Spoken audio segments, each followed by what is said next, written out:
Topo.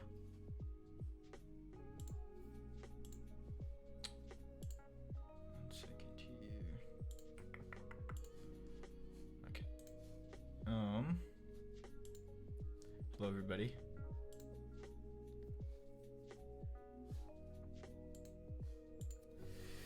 Hello Jer, Captain Maul, Wobbly, Scar, Navid, Mango, Metaverm, D1R3, Ruby, Crispy. Thanks for coming, everybody.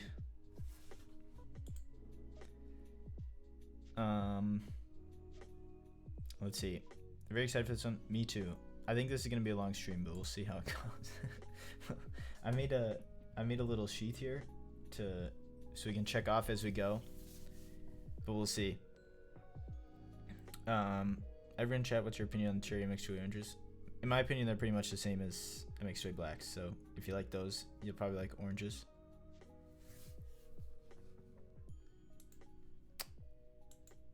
They definitely don't sound different, or like not extremely different. Can I make a Jenga tower? No, I'm not doing that. I do not want to make a Jenga tower of all my keyboards here. As well, you can already see some of them.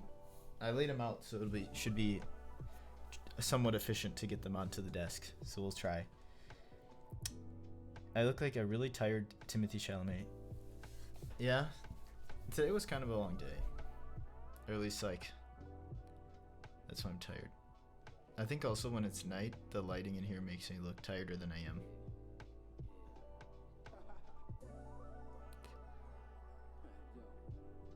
Hello, Pixel Plays. Finished my Neo Core Plus Patina today. Nice. Give me sound test with Intro Key Geeks. There's multiple keyboards built with it, so you will be able to hear it in a few different keyboards. Are any of these boards going to be for sale? No. These are all my personal collection keyboards. So they're like either old prototypes, keyboards I bought. Everything that's built in my possession will be shown, basically. It gets dark too early. I know, right? It's like 4:30 now. It gets dark. Like, come on. Can we define collection first? Are these boards all in your possession, or all boards that you personally purchased? They're any built keyboard I have, basically, is the collection. Will this be a 72-hour stream? I don't think it'll be that long. I think like 2 to 3 hours. Honestly, Scar Tamer, I would spring swap any cherries, so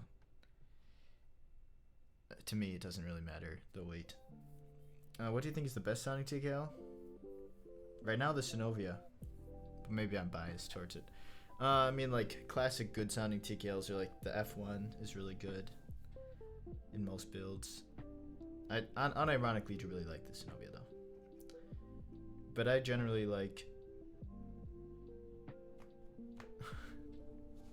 Okay, I don't know if you can still hear me, but the ads, the setting is set to the lowest amount of ads that I can have, and I lump them all at once, so you should have an hour without any ads. I'm just gonna.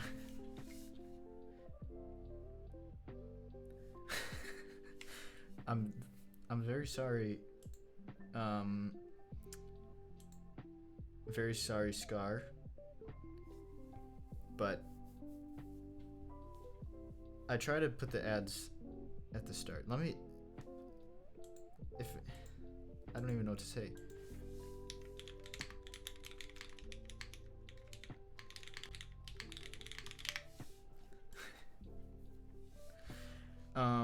Yeah, Jeff Bezos needs his ad revenue. Even if you subscribe and don't have ads, you still give Jeff Bezos money. Alright. Yeah, so for the ads, unless you're a sub, anybody that's affiliate has to run ads. So mine are set to the lowest limit, and then I set them so that they all play in one bunch. So you should have an hour ad free now. At least that's what it's supposed to do. But Twitch sometimes does whatever it wants. So hey, I never claimed to be a good typer. But here, let me show you my my list here. Let me find the tab. Here we go. Okay, so I made a little list to make this easier. Also, thank you for the sub, Wobbly. That was very generous of you. Any plans on restocking the MX2A Blacks? Yes, we're ordering them right now. So there'll be a restock of MX2A Black, MX2A Brown, 450 packs, and then also Nixies. But here is the list. So I made a little check mark so we can, so like if you join the stream later, you can see what's already been shown. And this is the order I'll go in. So it starts by size. So first the only 40% I have, and then all these 60s and other stuff. But basically what I'm gonna do is grab the keyboard, show all the sides, say what the build is, do a 30-second typing test, and then if there's any questions about it, I'll answer those quick, and otherwise just move on to the next one because there's like 50 of them to go through. Did the MX2A production fully move to China? No, I don't think so. The ones that we're getting right now are made in Germany. So I restocked a whole bunch. Can you help me design my board? A board, it's my dream board and I've had an idea for it. I just want to know if I can get in touch with manufacturers and if anyone knows how to 3D model.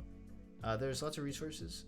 It's not really easy to answer on stream, but I'd recommend joining like the, what do you call it? AIO3, or yeah, Design Atelier. Do I have any duplicates? Yeah, there's some. When is the sale portion? Unless somebody wants to start offering like 4 times what I paid for these, I'm not going to sell them. But there's a few duplicates, mostly prototypes. I don't have any duplicates of stuff I didn't design, I don't think. But I think we got to get started here. Otherwise it's going to take forever. So first up will be the F-140.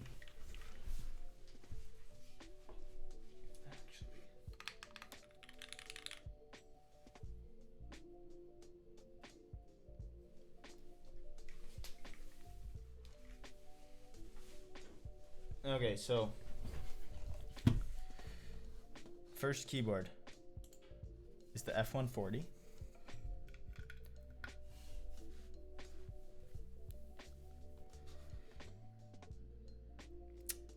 This is for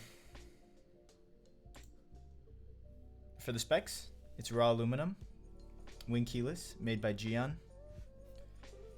with an aluminum plate, NK Classic switches, and GMK MTNU graphite. So let's see a typing test. Which this is probably gonna be the most painful typing test of the whole stream, I think. At least for me. Let's see how this goes.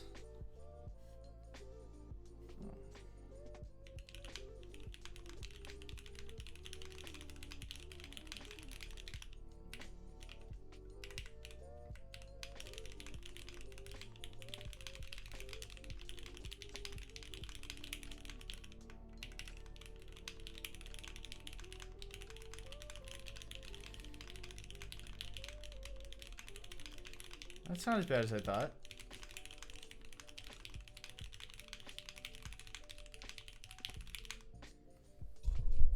Oh, okay, redo. Okay, that's fair. I'll turn the music off. I'll turn the music off. Okay. Redo this typing test. Okay, you ready?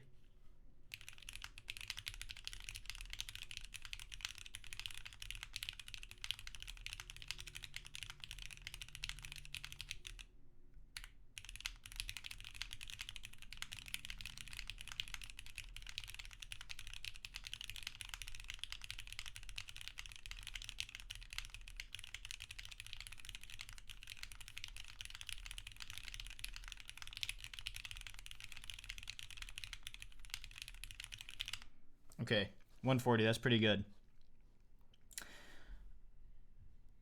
It's a lot of fingerprints. Yeah, raw is very fingerprint magnety. Also, thanks for the sub, guys. Okay, what keycap profile is this? MTNU. I'm just gonna rapid fire questions as they come. Are 40s much harder to use than 60s? For like a typing test like this, no. But for normal use, I think so, yeah. Because I can do this because it's just letters. But if you have to use like punctuation, that kind of stuff, it's a lot more difficult for me. This one I backspace bound it here, so I don't have a layer, but depending on the 40, you could. Okay, so that was, we showed that. Boom. Next up is a Cappy 60.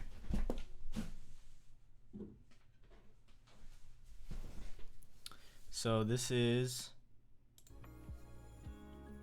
a Cappy 60 built with SWK GUMV2s and GMK Kai on aluminum, and it's a brown HHKB. So here, I'll show this. If you haven't seen the Cappy 60,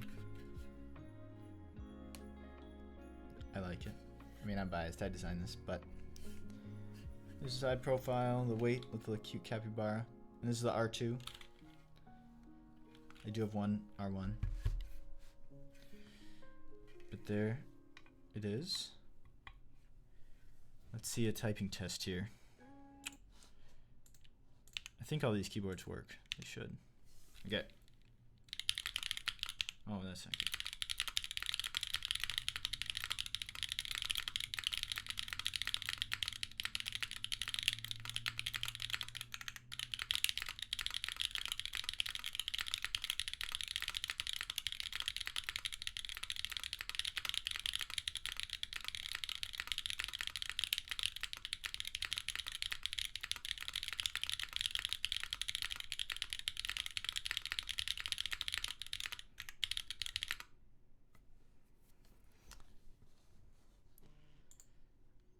This is brown coated, yep.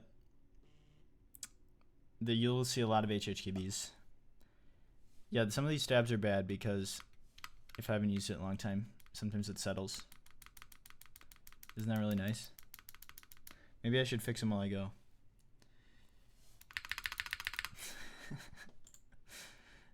Okay. Next up. I'm gonna have to rapid go through these. At least I think. But if you have any questions, feel free to ask and I'll pause. But that was the brown HHKB Cappy 60.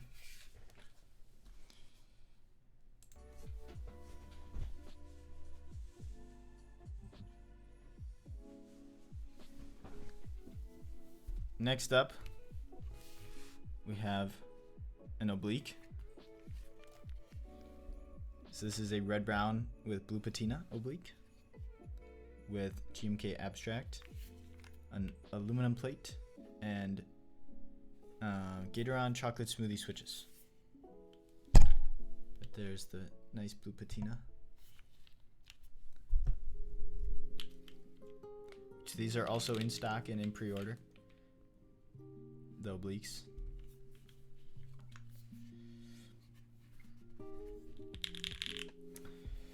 What is the ratio of keyboards to keycaps? Ooh, like 1.5 to 1, I think. So like, I'd probably have an extra 50% on keycaps. What are your switches and plates for the Cappy? That was GUMV2s on aluminum. Red brown's a lot less red. Yeah, it's also not brown though. It's like hard to describe. Is there gonna be another round of the Cappy? I don't think so. All right, let's do the typing test for this Oblique. So this is Gatoron chocolate smoothies on aluminum with GMK abstract.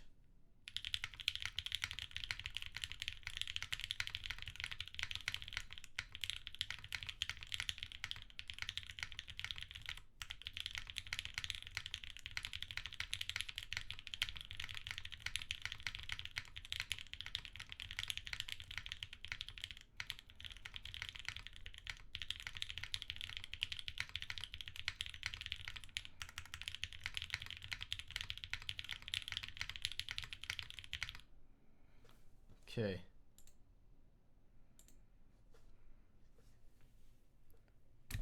There it was. My blue Bobo came in and I love it. Super cute. Glad to hear it. Why did your Oblique sound better than mine? Dude, you gotta build it better. Apparently. But yeah, there's the Oblique. Yeah, GMK Abstract makes it sound better.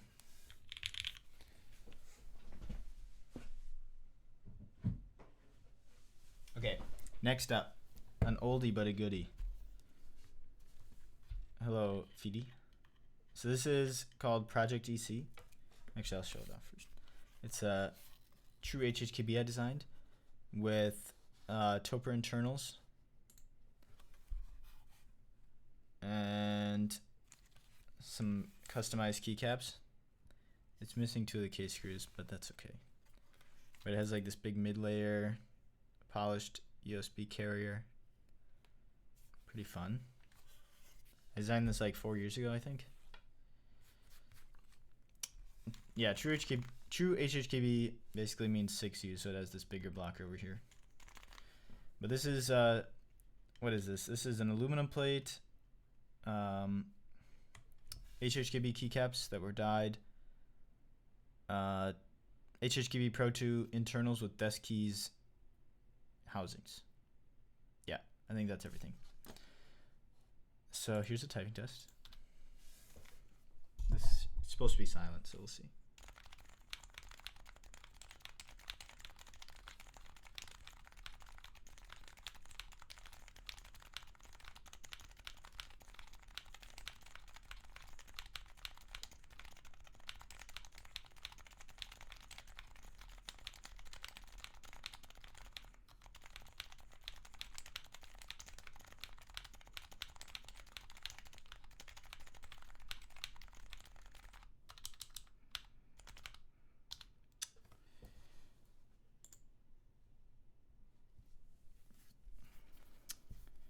Rip, you had to have Greg on board. I just sold my set potato. I don't have GMK Greg, just this.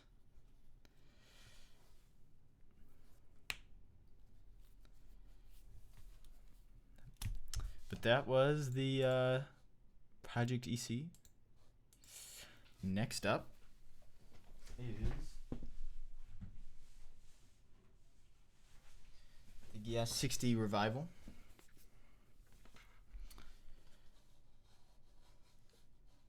Hello, Raiden. I'm doing very well.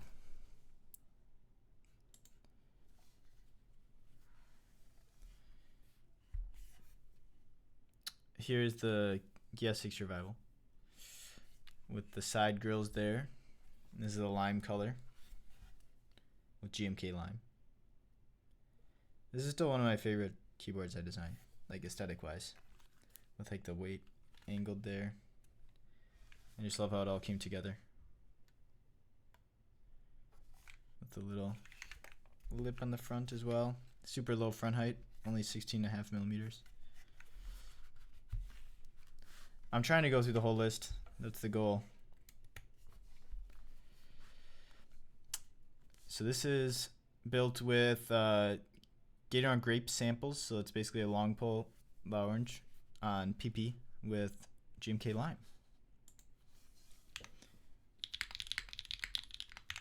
I'm restarting that.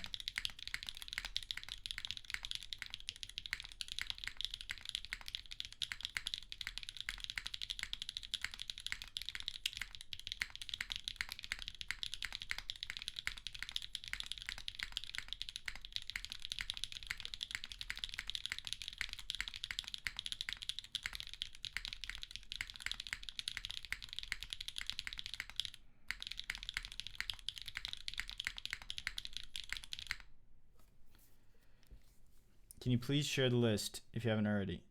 Like a link to the list? And can we get on grapes? I don't know if I'll make them. I guess I should do an interest check. But yeah, I think it sounds really good. Let me see here.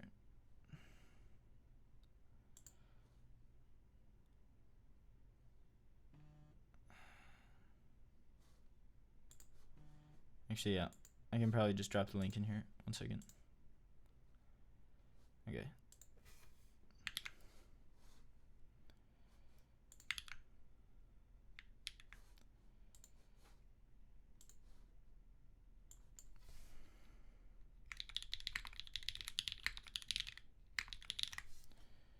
One second. people with the link can view. Done. Copy link. Okay, there's. Put the link in the chat so you guys can follow along. But that was the GS Revival.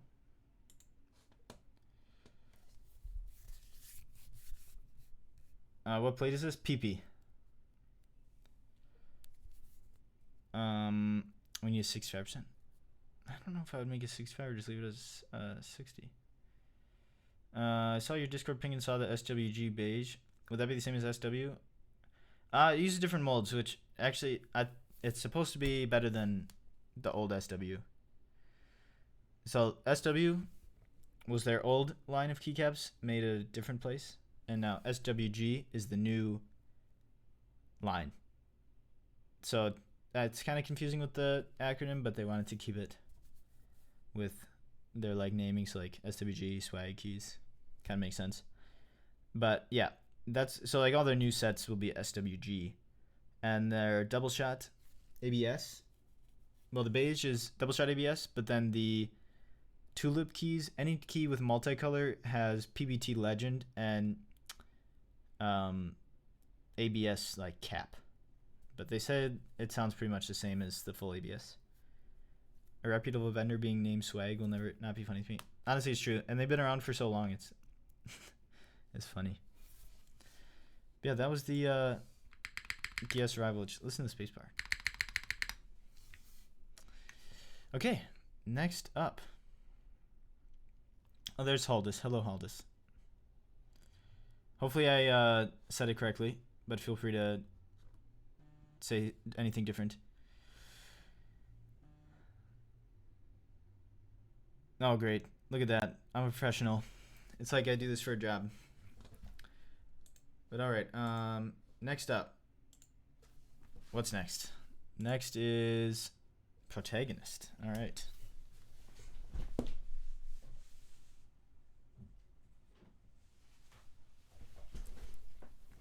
So this is the Protagonist with PC bottom case, orange top case, HHKB made by Wired In with an aluminum plate, Gatoron Oil Kings, and GMK Carbon C Data. Oh no, yeah, I know. Looped flashbacks. I should put a trigger warning on this one.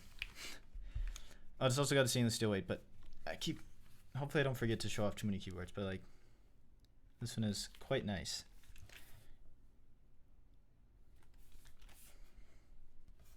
The stainless steel weight there. I typically use the same spacebar switch as the rest of the keyboard. But yeah, there is the Protagonist. So let's do a typing test. If I'm gonna do a different or a different spacebar, I'll do like a Cat Mint or GMV2, something like long pull typically. But all right, here is the typing test with Oil Kings on aluminum.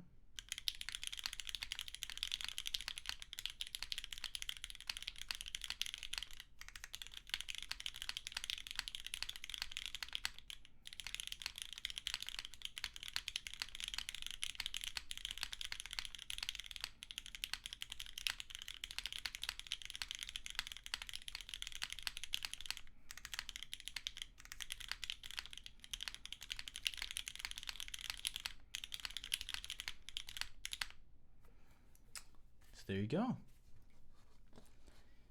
That was the Protagonist. Which, how many are we through now? We're through 6 in 30 minutes, but I was yapping. So maybe in 20. So it's like 4 minutes. Yeah, these are Oil Kings that I cleaned and relubed like 3 years ago.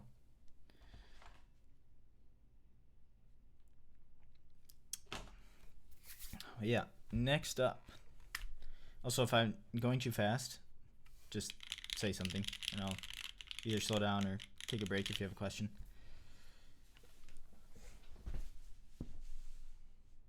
All right, next up, we have the Arc 60. So this is like a purple sparkle colorway. Hopefully it shows up well on the camera. Let's see. Yeah, it does. Purple sparkle with Key Geek intros, which are now in stock, by the way. So go pick up some Kiki Kinchos. But Kiki Kincho's plateless with GMK Zooted. And it's just a clean, nice purple color. Which I feel like everybody likes the arc. This was my first one. And I think it sounds really good. But this is plateless Kiki Kinchos with GMK Zooted in the arc 60. There we go. Let's do a little sound test.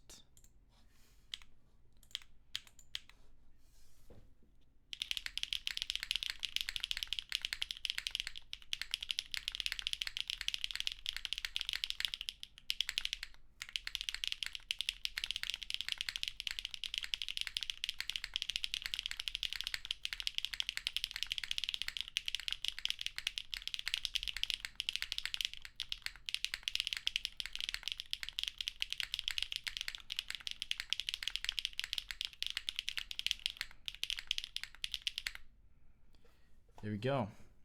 Yeah, this is plateless. Do I have a preferred plate that I default to? Like in general, I would say aluminum. Nice to sort of interest for the build. Ooh, I hope you like it. I think that'll pop. All right, so that was the arc. Listen to the spacebar too. Okay, next up we have the arc, or not the arc, another Cappy 60. This one's another good one. This is the Prussian blue color with DCS ball blanks, lounges, and aluminum plate. So this one's the Prussian blue anodized with a copper sandblasted weight. I thought you didn't like plate. Generally, I don't, honestly. But I don't know. I tried the arc with a plate and without, and I thought the plate was better. So it is now plateless. All right, next up we've got the typing test. So, like I said, DCS larges on aluminum in the Cappy 60.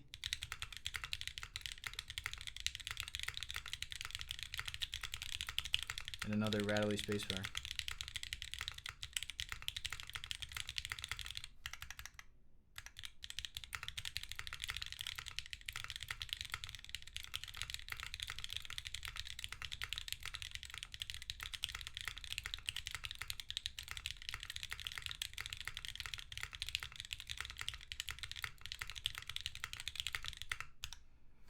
Alright.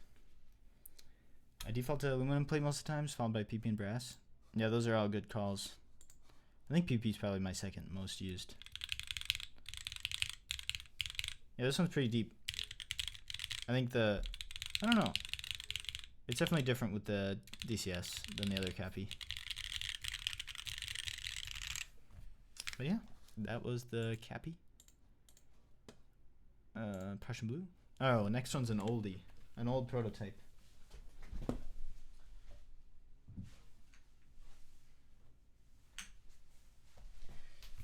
This one I called the SSTT60, which I don't even remember what it stood for now. I don't know. But I designed this, I think, 4 years ago, 3 or 4. But it is, here, just go to the, here, just use the link to go to the list yourself, I think is easier. Because otherwise, when I switch to monkey type, you won't be able to see the keyboard. But yeah, this is called SSTT60. It's a pour-on gasket mount, seamless, screwless with the HG side, and this is actually a bronze weight,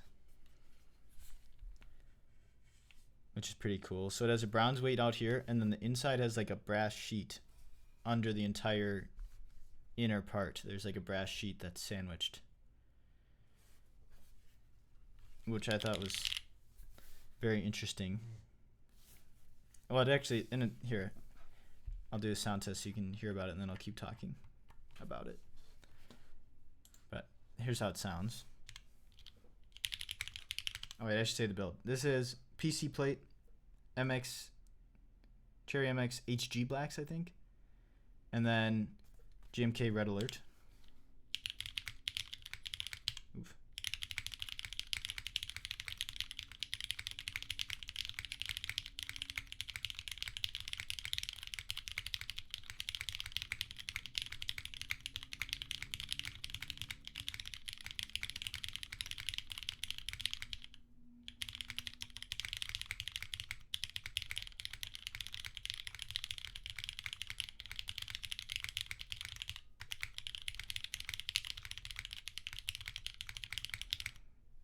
Okay. Hello, Divina Papaya. So many boards. Yeah, I know. It's gotten bad. Yeah, bronze would be cool. This was the first time DDS had ever used bronze in a keyboard, and I don't know that they've done it again. What are some standout design differences? Honestly, this one, it's got 4 layers, right? So it's got top case, the brass sheet, the bottom case, and then the bronze weight separately. And then the brass sheet inside has like the cutouts, like the oblique and stuff. And then it's sandwiched with tadpoles, which actually this is gonna make the stream even longer, but I really want to show this, so I don't care. Let me find a keycap puller here. This is like one of the old designs that I'm still quite proud of. So let's just take a look anyways. Why not? But I think this one sounds really good because it's just a pour-on gasket. But it's like, well, I mean, I'm probably biased, but done well. So it has like relief cuts and stuff. Yeah, here's the bottom.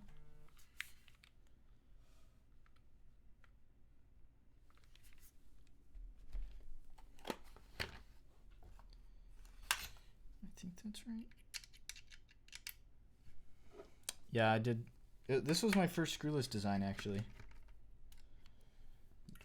Before pre-bion bolts were even a thing, I think. When I designed this, because otherwise I probably would have used those. It would have made this easier.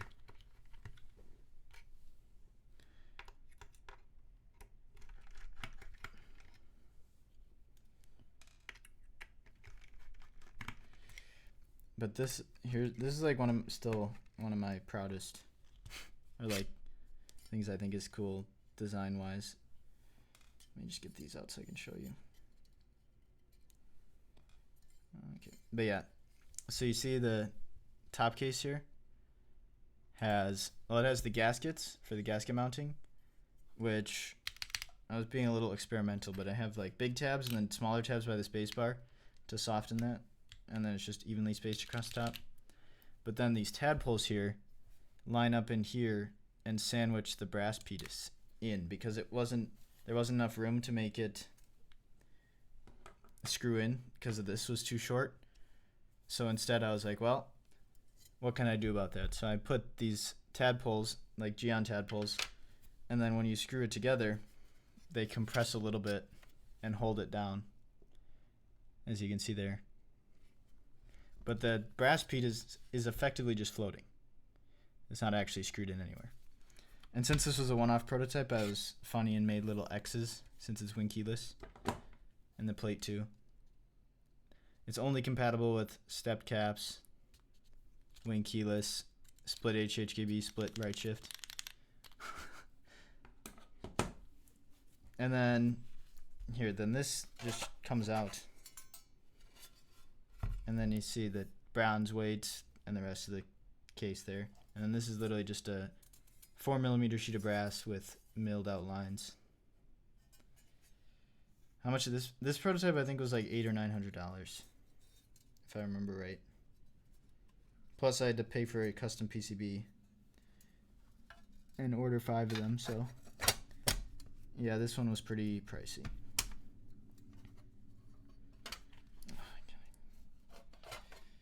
Get the cable back in the channel correctly.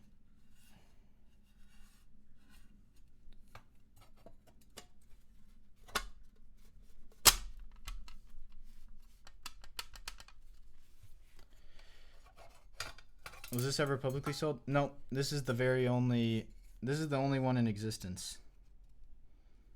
At least it better be. But I named it the SSTT60 back when I made it, but I don't know why now. So I should just tape this because this is being a pain.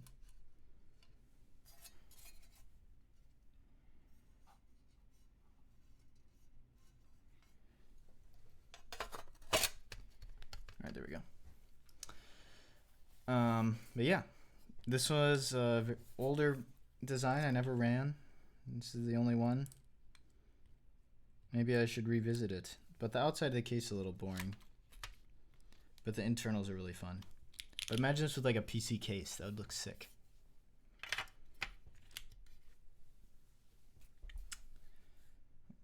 Does the bronze have an impact on sound? I don't think so. The density is pretty much between brass and copper. Which brass and copper are already so similar in sound. I think it's basically... I didn't do an A/B test, so I can't tell. But I think it's pretty much the same.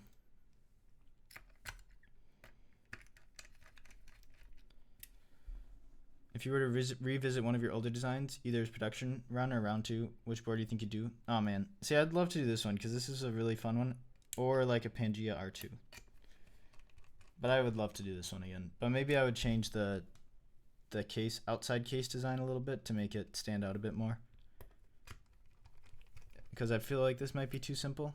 I don't know. See, but the problem is you can't do the internals with this with something with like a flashy side profile or bottom because it needs like a lot of space internally for all this. I didn't run it because it was really expensive.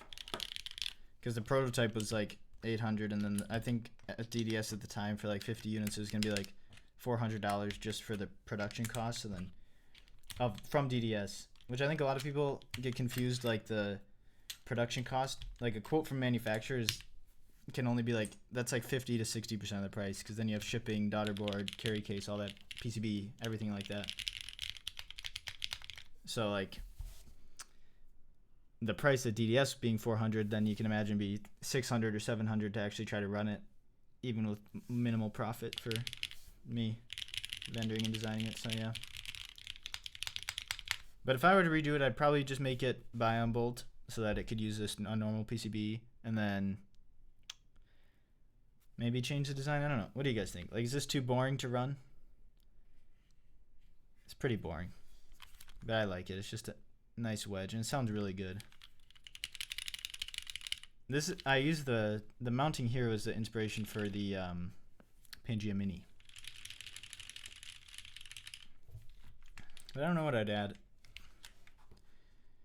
Because like all this stuff is like, this is all the same border as this width here. I mean from here, so I don't know. It's simple.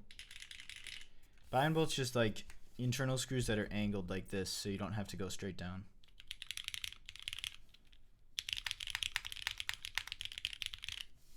Too many boards have too extra an aesthetic, like me some clean. Yeah, I like clean design too, but like if I had to charge $400 for this, are you gonna be mad? You know, because the internals are so expensive to make. That's the real question. Yeah, that's the problem. Like Angle 65 was super cool inside, but then it didn't sell. The group buy had to be canceled. Yeah, I might have messed up the space. I think it's just not aligned properly. There we go. But yeah. Yeah, the only reason I call it Bion bolts is because it's a cool name. Like Bion didn't invent angled screws, but it's funny to call them Bion bolts because it sounds cool. But yeah, there's that. I would love to do the internals like this again, and I'm glad you guys liked them. I think this is the first time I showed it taken apart on stream. I think with the two-tone and the milling on the bottom, this is way more visually interesting than the angle. I mean, yeah, that's probably true, but it's cool to see some of your older boards / prototypes and compare them against the Pangia Mini and Oblique to see how much you've taken the best elements to create the ultimate bull boards. Yeah, that's honestly kind of how it goes. Like, all the new designs have features of the old ones, even if they weren't released. Like this being the mounting from here in the Pangia Mini. That kind of stuff.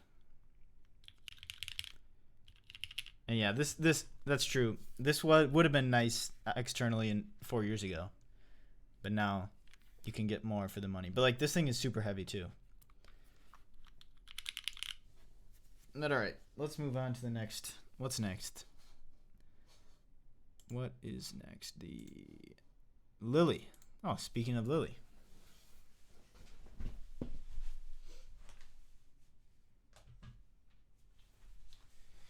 So here's my Lily. It's the taupe with polished stainless steel. I think I built this on stream.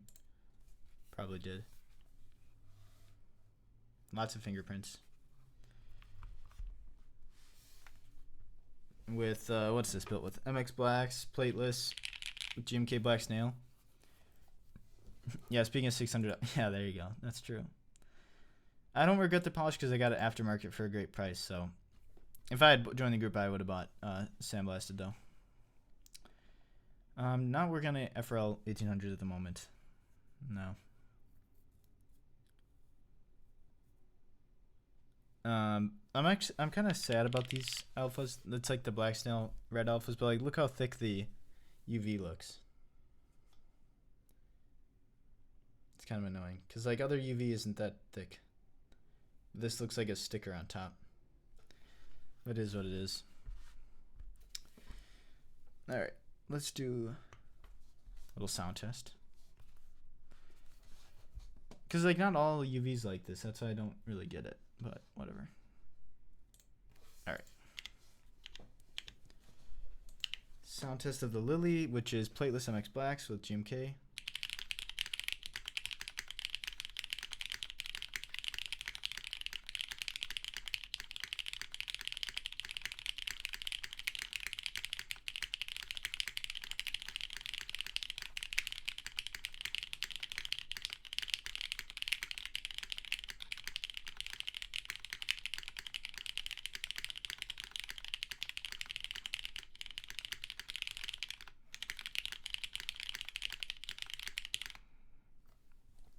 There you go.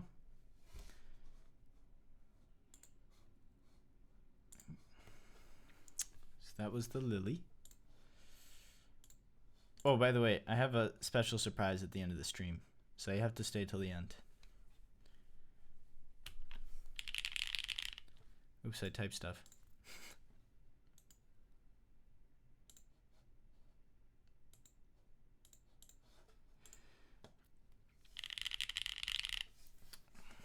Too thin, it comes off easy, people complain. Too thick, it doesn't come off easy, people complain. That's true. It is what it is. Did you see SWG rubber Leviathan? Because that will be perfect. Is this surprise a 21XX? No, it's not. And it's also not a Manta onesie. You'll see. You'll have to wait and see.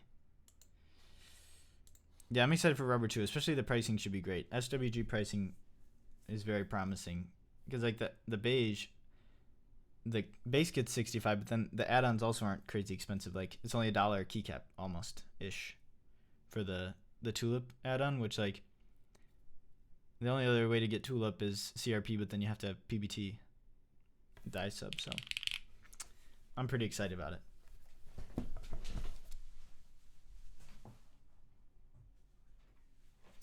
Next up is Pangia Mini #1. So this one is red patina with pink acrylic and burgundy bottom. And then it is built with PEI plate, Key Geek intros, and Key Kobo Darling. Where did I find out more about SWG stuff? Rubber's announced in the Control Discord. But yeah, this is the Pangia Mini. Let's do a little sound test. So this is Intro Key Geeks on PEI with Key Kobo.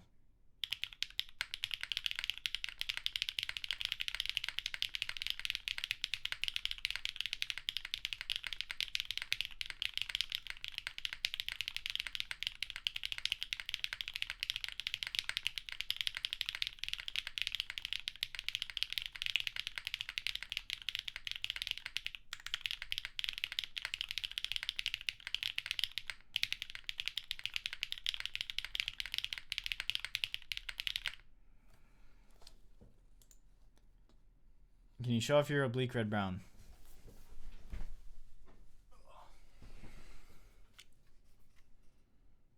There it is. With abstract. Yeah, these pop like crazy. Listen to this.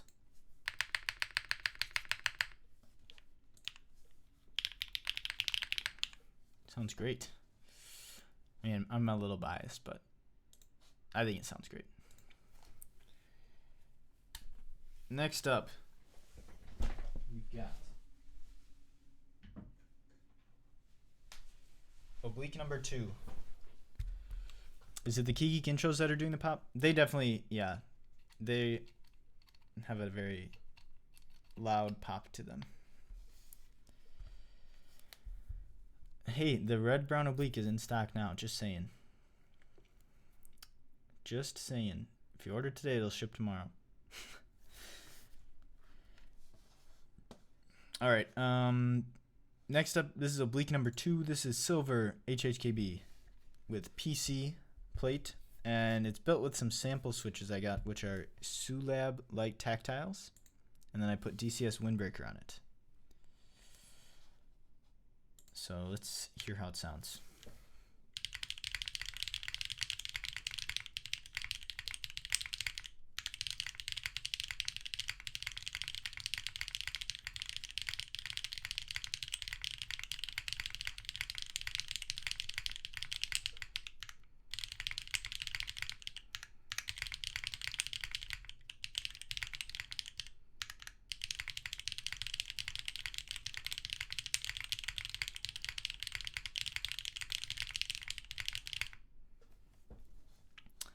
So there it was. I think I might stock these switches. I really like them.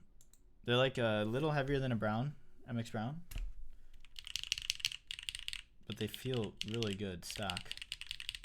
And sound good, I think. I think they'd be better on aluminum plate or something, but this is PC. But yeah.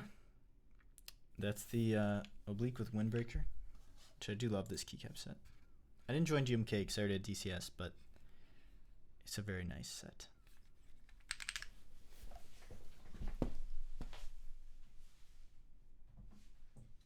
So quick time check. How far? 52 minutes and we've done 12 keyboards. But that's not bad. That's not bad. We'll see. Okay, next is an LX60. Have you seen those at-home CNCs? I have, yeah. They're usually, check the print bed, or not the print bed, the bed size is usually tiny on those. That's the thing you have to be concerned about. And then also, like, the tooling is usually expensive for what it is, for like how long it lasts. But I've used some of the small ones and they're not good at metal. Especially, so they usually have small chucks, and if you have a small chuck, you have to use a small bit. And then if you try to drill out something deeper, it doesn't work very good. So like they're great for engraving stuff, that kind of stuff it's good. But like if you're trying to mill out an entire keyboard case, it's just like, it's difficult.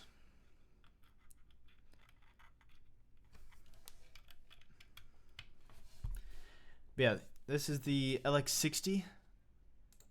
What's this built with? Black wing keyless, designed by me, ran by LumenKey. Aluminum plate, ink black V2s with SW WAB UV. All right, let's hear it.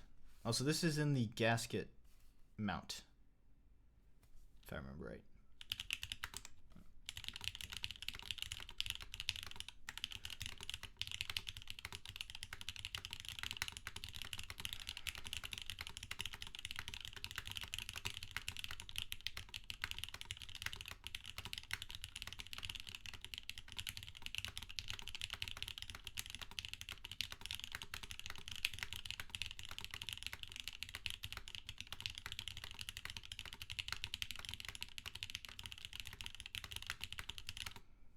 I hate these switches, honestly. I do not like these. Yeah, it's study. I think that's the Ink V2's in action, because my other one sounds way better. But there it is, the LX60. Do I have any keyboards built with Onyx? That's a good question. I think I do. Yeah. The Manta. Maybe I'll do a rebuild. I don't know. Honestly, this keyboard, I never use it, because I have the copper bottom one that I would rather use. And yeah, so I don't really use this one. It's also got a ding, 2 dings, or 1 ding, whatever. I mean, it's good. The keyboard is really good for the price, but like the whole thing left a bad taste in my mouth, as you can imagine. But yeah, there it is. So next, ooh, I'm afraid this one's not gonna help our time either. This is an interesting keyboard. Yeah, this was basically the North American vendor, Lube Switches, didn't fulfill for their customers. So, yeah, that's pretty much it. And I didn't have any, I wasn't the vendor because I wasn't like set up as a full, real big vendor at the time. So, any customers got burned.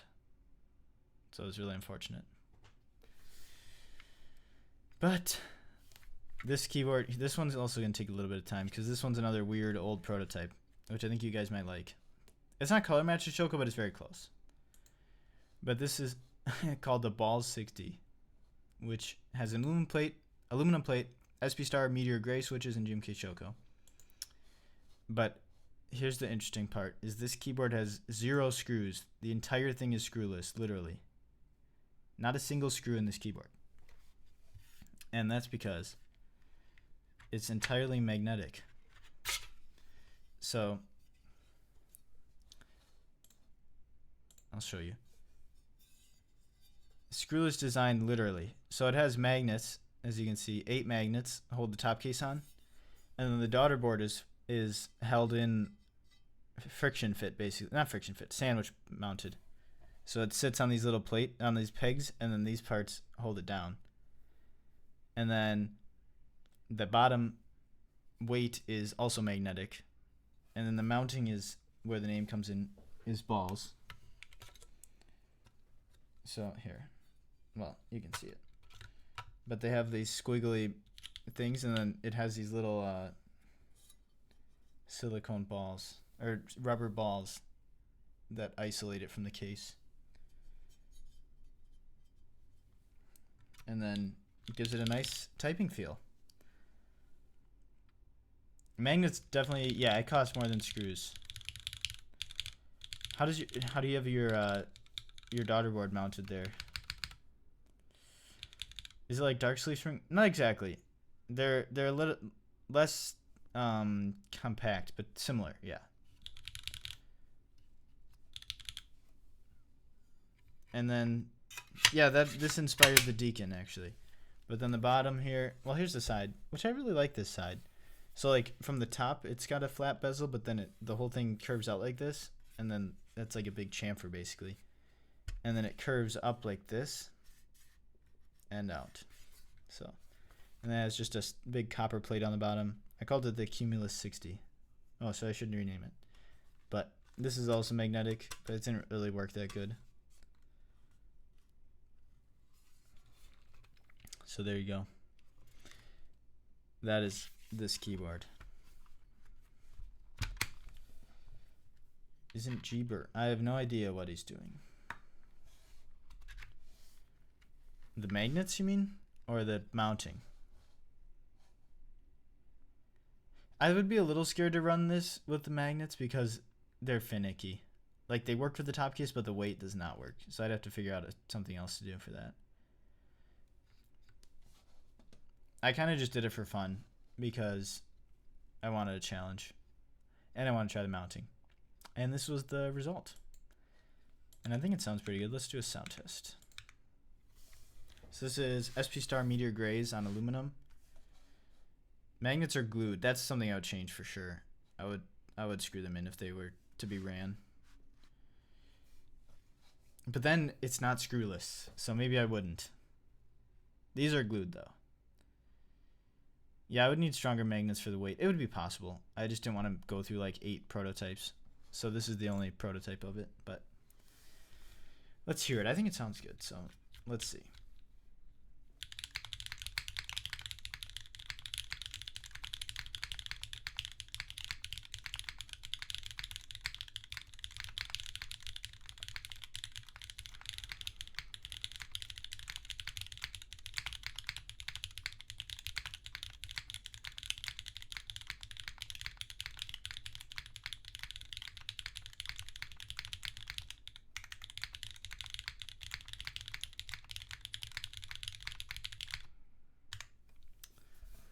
So there you go. I think it's thuddy when because the copper plate isn't fully flush. So when you hit it, it kind of like reverberates farther. That's my theory, at least. Since it's not like actually hard mounted. That's what I think. But I didn't want to make another prototype, so this is what I got. But yeah, that is the fully screwless 60%. Not a single thread. Next up is another old prototype.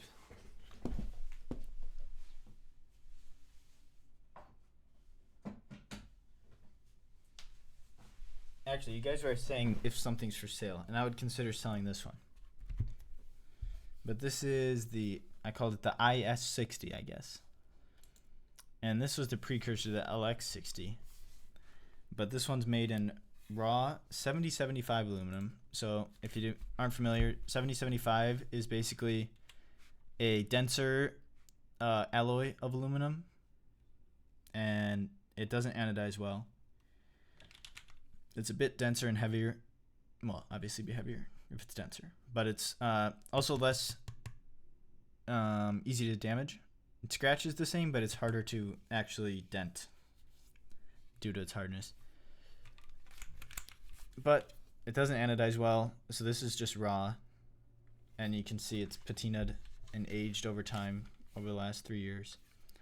And then this has a full copper bottom, which I heat treated. And then a little accent bar, which is also raw copper and heat treated. And then it has an aluminum plate, SP Star Meteor Grays, and GMK Botanical. And yeah, it is missing a foot. But it's very heavy. And I kind of like the look of the raw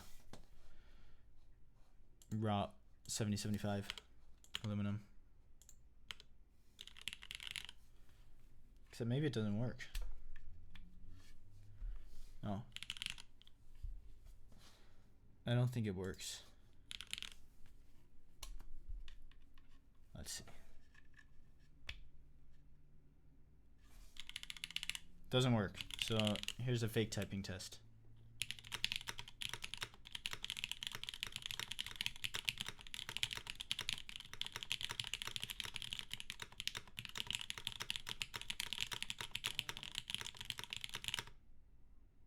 Okay. There it is. I don't have too much to say about this one. It led to LX60, like I said, but it doesn't have the same mounting. Yeah. I don't know honestly what's wrong with this. The PCB might be broken. I never really use this keyboard, so I'm not sure. But next up, what's the next up? Ooh, another Pangia Mini. Okay, this might be one of my favorite Pangia Minis.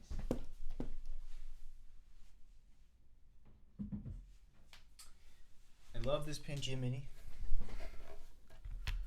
It is my acrylic and cream one. Dude, I don't think I could rank them. Yeah, here's my acrylic, cream HHQB top, cream bottom, and acrylic weight. And this is built with DCS intro beige with DCS accents. What is that? Alpha Keys Tut Chicago, or the Chicago meetup, and then lanes on PP. All right, let's do a sound test.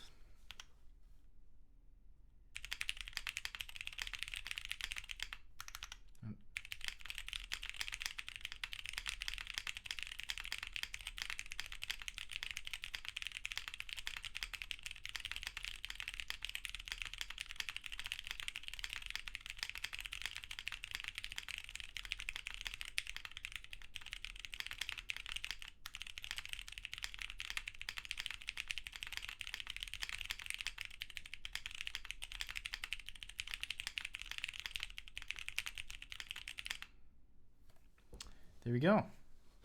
So, like I said, this is one of my favorite Pangia Minis. It's so nice and light. I just like it. I think it sounds good. And the whole thing was kind of unexpected. I didn't think acrylic weight was going to sound good. I didn't think lanes would sound good in here, but how it all came together, I'm really happy with. Hey Bo, when you design a keyboard, how do you determine what is the thing that is going to affect sound the most? Is it the shape of the case, the material, mounting style, something else? Well, those all go into it, but kind of the biggest thing is the plate design, I think. So like how you design the plate affects the sound the most out of almost anything else you can do. Because like, well, plate / mounting. Because like if you have a gasket mount, you don't necessarily need a weight to make it sound not hollow. But if you have like a top mount, a weight helps a lot. So yeah, I think that internal design matters the most. Especially the mounting plate. What board do you think took you the longest to design or find? Definitely the Pangia full size. That one took forever. Just to make it all work. Although it didn't need much refinement. I only did the one prototype. And then I did production prototypes to confirm colors basically. But I didn't really change anything about the design between the two. But yeah, that took the longest for sure, just to mess with making it flippable and dealing with all that stuff. That's a good question. What's more important to you, acoustics, look, or feel? Ooh. I think feel is so customizable with a plate that I don't necessarily prioritize it. I try to design all my stuff to be like have a slight bounce. So maybe I prioritize it on accident, but I kind of I don't focus too much on that necessarily. But I think acoustics and looks matter the most, with probably acoustics being number one. Because like if I've definitely found like if a keyboard sounds bad, I just won't use it.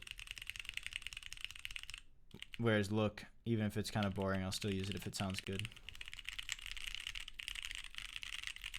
But yeah, I'd say acoustics, look, feel, just like you had it listed there, would be my top three, or like in order.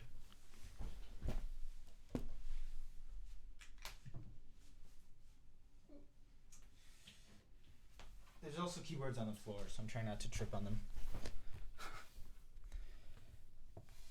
So let me check that off the list. Next up is another oblique, the third and final oblique. So you guys are asking about duplicates. Here it is, but this is a blue HHKB built with Nixies on aluminum with GMK modern materials, which I love this color. The blue came out so nice. Look at that. And with the silver PVD weight.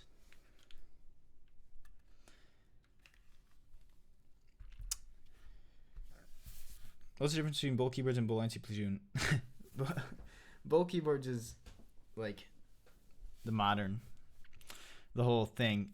The Bolex Platoon was named that because me and Lance, who we're still friends, but he doesn't really interact with keyboards much anymore. But we commissioned the GS 60 and we ran that, and then we kind of worked together on the GS 60 Revival. But that's why it's like Bowl Lancy. And then Platoon was just a funny name, like to throw at the end. So it's like the Platoon, everybody, you know? But there's no real, I mean, I probably should change the server, but now it's like set in stone because it's so old. But yeah, that's what that is. But it's basically just it's just the Bowl keyboard server pretty much. What about build experience? I definitely prioritize build experience because I used to not very much, or maybe I tried to, but I didn't do a good job with how it was to build. So I have definitely improved on that. Just making it easy to build, nice to build, which sometimes there's still a lot of screws and stuff, but just like the little things like making it not a huge pain to plug in the JST and that type of stuff. How do I pin a message? That's a good question. I'll just send it again and then try pinning it.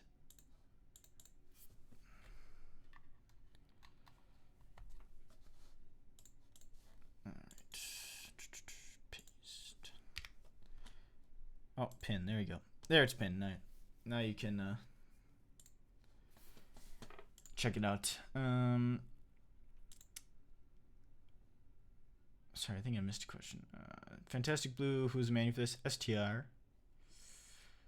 The blue and silver combination reminds me so much of Gundam. Honestly, it does kind of look like that. Especially with like the cool gray from Modern Materials. The Manta Mini really needs to offer a blue option. I think we will, honestly. And we might use this one because it looks really nice. Can I please list and rate? I'm not going to rate them because I don't want to get myself in trouble. But I've worked with a lot of different ones, and some of them are not very good, and some of them are great. I'll give positive reviews. How about that? I'll say I've had a good time with DDS and STR. With DDS, the quality was always really good, and they were just responsive, nice to work with. I guess downsides are they were really slow, like their timelines were never right, and expensive. And then STR, they're much more willing to try new stuff, so it's kind of fun. Like the patinas and that kind of stuff, and more willing to work with me to like make stuff in stock and that kind of thing. So like that's how I was able to make Oblique in stock or pre-order. But then obviously people have been making drama about the STR problems, but it happens. It's not good, but I've also had it happen pretty much everywhere with every manufacturer, like delays and that kind of stuff. But hopefully things are on the rise. I mean, with Manta, I'm really happy about it, with how fast it's going. But yeah, those are the two I'll talk about because the other ones, I don't have anything good to say. Is this actually close to JJW's Coastal Blue? I think it's pretty close. I don't have any of his blue boards in hand, and I don't know the color code or anything, so I don't know how close it really is. But yeah, it's like a middle blue like that. Where do I normally source screws? If I'm in the US, it's easiest just to order from McMaster-Carr. They have just everything in stock and it ships really fast. Who's a better mani for one-off project? Honestly, I don't know anymore. I used to always say DDS, but they stopped doing one-offs, and STR doesn't do one-offs. I don't really know who people use for one-offs now. It does kind of look similar to the Coastal Blue. Yeah, like the middle blue. Honestly, like when the derivative with the blue came out, I felt like there hadn't been any blue ones in a while like that. Like a middle blue like that. Well, now, even until now, there hadn't really been another one. But yeah, I like the kind of blue, but it seems give or take. People don't always seem to love it. Or it's like one of those things people see it in person and love it, but like it's the worst selling oblique colorway, which I was kind of surprised about. Do you remember if the blue Eva Neko was Eva Neko? I don't know what. I never had an Eva Neko. Do you mean Evalis? The Alice? Because that was DDSA, yeah. If you see a light blue keyboard that's made at DDS, it's probably DDSA. MOQ for DDS 5, yeah. Yeah, that's a lot. You have to spend a lot then because their price is expensive. It'll be like $3,000 minimum. Yeah, the Evalis is DDSA, yeah. And I think the red was H or something like that. They were all stock colors. DDS stock colors are really nice. I'm so ready for the Manta. I'm a clackhead and I need my fix. I think you'll really like it. I'm very excited about it as well. But I didn't do a typing test for this, did I? I was yapping. But this typing test is of the Oblique with aluminum plate, Nixies, and GMK Modern Materials. So let's see how it sounds. Okay, I can't. If I start and type the first word wrong, I have to restart.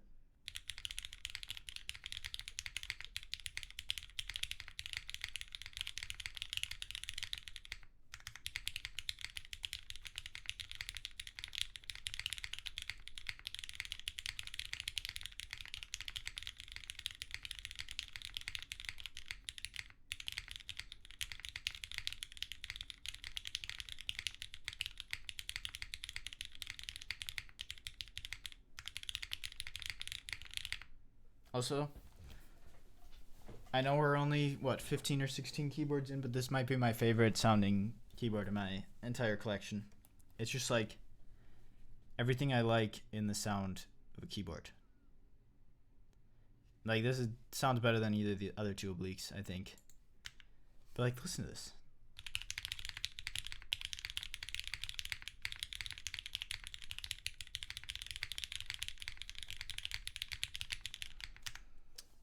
I love it so much. I know, obviously, it's preferential, but maybe you guys, well, I'll ask at the end what you guys thought was your favorite sound-wise.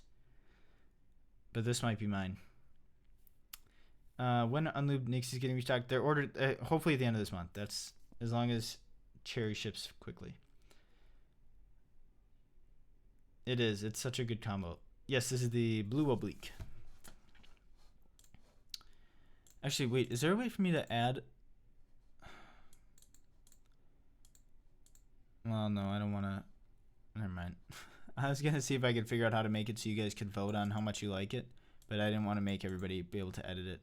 No offense, but I feel like that could turn into carnage. Just on IG Reel, the Pangia Mini with HMX monochrome, and that sounded amazing. I think I saw that too. Yeah. I mean, I always feel like biased when I say how good I think something sounds when I designed it, but like all the sound tests I've seen the Pangia Mini I've really liked. Everybody's got some good builds. Alright, are you guys ready for another oldie? This is another old prototype. Might be one of the worst, honestly.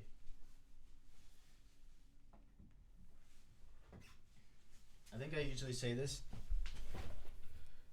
Did I do a PEI oblique sound test? I don't know. You'd have to check my YouTube. I can't remember. I definitely did. But this, so this one is, like, I think I've said this before, that when people ask me about advice for designing or designing in general, I say not every design's good, and this is an example of that. So this was one of my early designs, and it's not very good, I think. And that's okay. It's okay to not have every design be good, because you have to learn and improve. Well, actually, I'll show it off. But the medium obliques close to arriving. They arrived today, so those will be shipping tomorrow, James. So yeah, I forgot to put that in my announcement actually, but yeah, they're here now. They arrived at like 6 p.m. So those will be shipping tomorrow. Did I ever show the Vela? Nope, I did not. Actually, I won't be showing the Vela in this stream. But yeah, this is the Topo 60 I called it, which is an 11 degree typing angle, which kind of looks ridiculous. And it got really damaged in shipping, but it has a pretty fun Topo weight. That's why it's called Topo 60. But like, not every, like, this is why I say not every design's good, because like there's nothing really good about this. Like nothing stands out, you know? It's just kind of a box on a wedge that's 11 degrees with a rectangle weight in the middle. So like, yeah, I mean, I still like it, but it's not something that I would run, because I don't know, would you buy this? Probably not. But that being said, it actually sounds pretty good. It's got a relief top mount, and then aluminum plate, GMK keycaps, and I think SP Star Meteor whites, but cherry topped. Buy it for 100. Okay, but I mean like in a group buy. Like this isn't something that's worth running. How many designs did it take for you to have a good feel of what you think will work in a prototype? Ooh. I left like prototype stuff that wasn't good just to get something made, but like now, like looking back, probably like my first like 10 designs weren't good. So yeah. APK, but wanted to say the oblique looks so good. Yeah, that one looks really good. I'm glad you liked it as well. But yeah, I think it's like your first, I don't know, maybe it's just from me making so many designs, but like I think looking back, like you can definitely tell that the first ones just kind of stink. So I think it takes a lot of trial and error to find something you really like. Maybe there's designers are better than me that are just good to start with, but yeah. Do you think doing good internals is harder than good externals? I don't know. No, it's not named after Topo Chico. It's named Topo because the weight's kind of like a topographic pattern. I actually don't really like Topo Chico. I did good internals harder. Let's see. I don't know. There's very different skills because you can have people that are really good at making external designs. Like you have like Bion, whose outsides are really nice, and then the insides are usually not that good. But it's like not neither of them's easy. Like there can be like a natural skill, I guess, but like neither of them. I think it's just it depends on the person. Like neither of them's very. For me, internal design's easier. I think I usually can get a better idea of what I want to do for an internal design and make it good the first try more consistently than external. I don't think it requires more skill. I think it requires more like knowledge or experimenting because like externally you can kind of see how it's going to be in renders and stuff, but you can't tell how something's going to sound until you have it in hand. So I think you need more experience and more like knowledge of what affects how something will sound and feel to make something good consistently. Yeah, and you can't prototype a million times practically. Topo Chico is my favorite budget. Oh, I'm sorry to offend you then. Who's your favorite designer in the hobby? Oh man, I have a lot of favorites. Like for keyboards. Keyboard wise?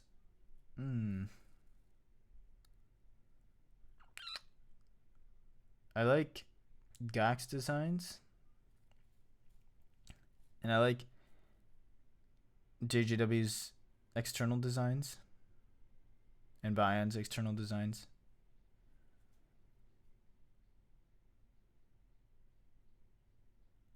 Make 100 protos and sell the board and group buy for 1,000. Yeah, that's really nice. Did you go to design school? I went to school for mechanical engineering. So not really. Like we learned like, I think that's what helped me with the internal design. But yeah. For PCBs, Gondo, 100%. Gondo is the best PCB designer in keyboards. The man literally has a doctorate in electrical engineering, and he makes keyboard PCBs for us. But yeah, he's definitely my favorite. What makes him good? He just like doesn't mess up. So like for me running something, I know if I ask Gondo to make a PCB, he's a professional, and he'll do a good job. Yeah, plus if you ever need somebody to back you up in a fight, Gondo can come through. Gondo can make EC PCBs. Maybe that's leaking stuff, but yeah. The reason he's the best is because A, he does a really good job the first time.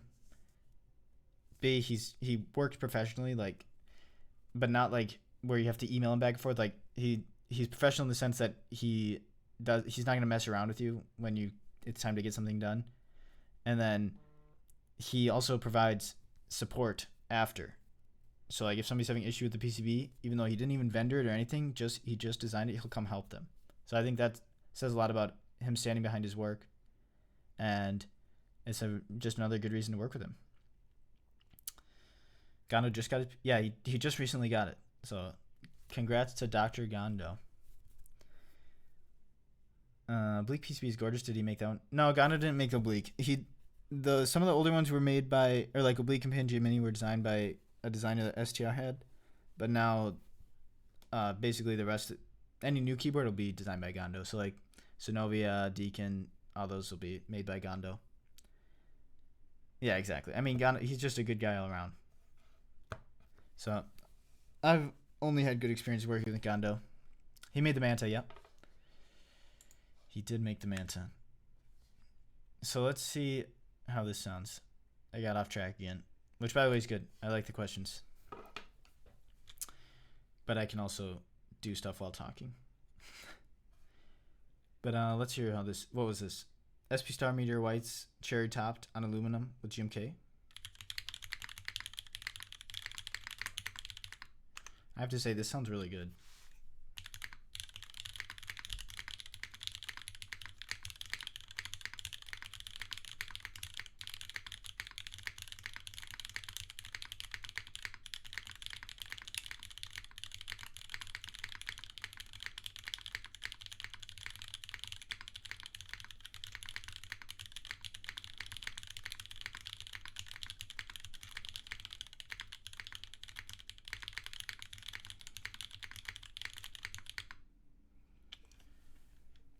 Why did Gondo put the diodes on top of the PCB of Manta? Because we asked him to put them on the top so that they didn't interfere with the little raised parts between rows.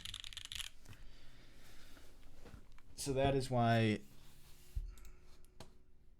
the Manta PCB is like that. All right, next up.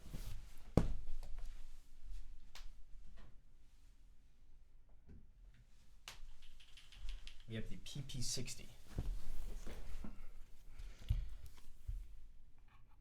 Does the angle have something to do with this acoustics? Yeah, angle affects it. Mostly just because it's the amount of metal you have underneath. At the end of this, you got to play the hypothetical. If your place is burning down. Oh, okay. We'll do it at the end. No, Manta costume did not come yet. Alright, so this is... What is this? PP60. Silver wing keyless. With aluminum plate, cherry topped Papus, and GMK Dracula. Actually, I don't think this PCB works. Okay, fake sound test time.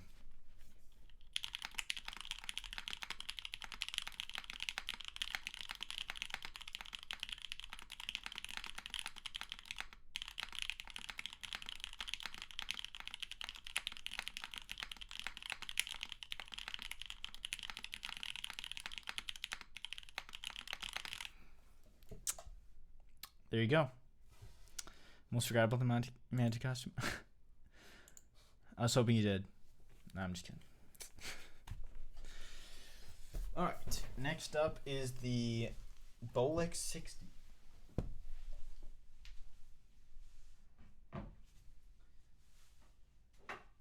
Which, it's not actually called the Bolex 60, but it's the 60% that Alex and I designed.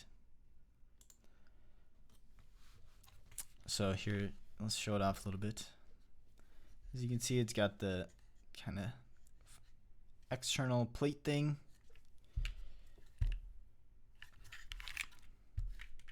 Let's see it from the side too. GMK Lime. This is aluminum plate. Venom 60 PCB. Gion Raw HE switches. This is HE. But let's see how it sounds.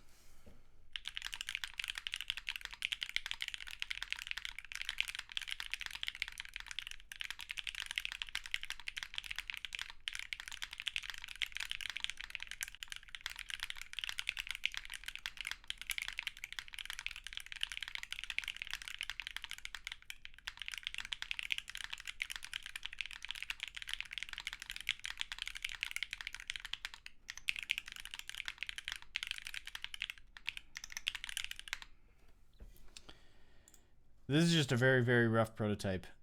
This is the original prototype still. Still working on it, but that's why this finish quality is horrible. Because it's not, it's a rapid prototype.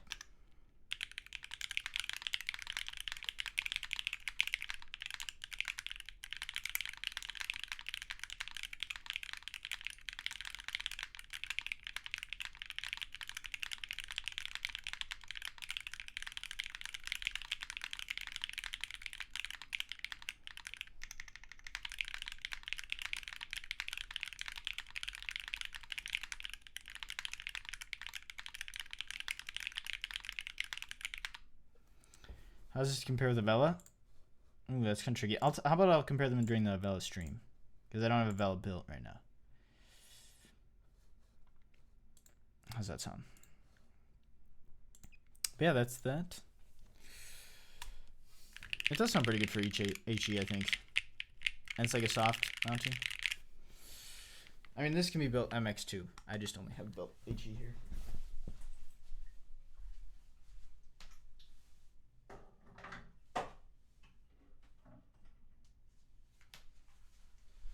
Next up is the Larva.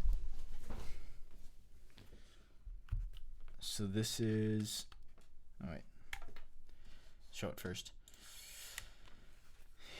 If you haven't seen the Larva already, this is designed by Bion. It's a 60%. This is the gray coating with silver bottom. I like the weight on here a lot. It's heavy, very heavy keyboard. LEDs. I don't collect artisans. I'm just doxing myself. HE isn't QMK compatible? No.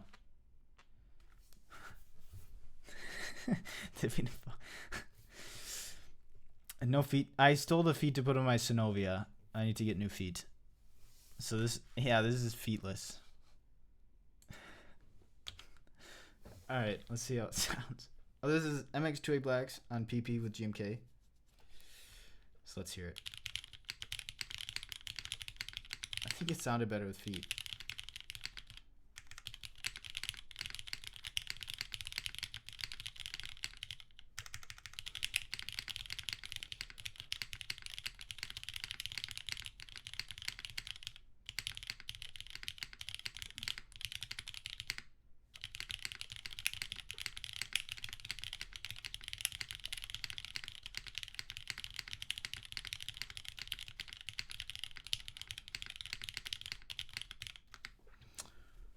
Yeah, it sounds better with feet. But this is what we got, so we'll have to deal with it. But yeah, that's the Larva. Nice sandwich mount from Bion.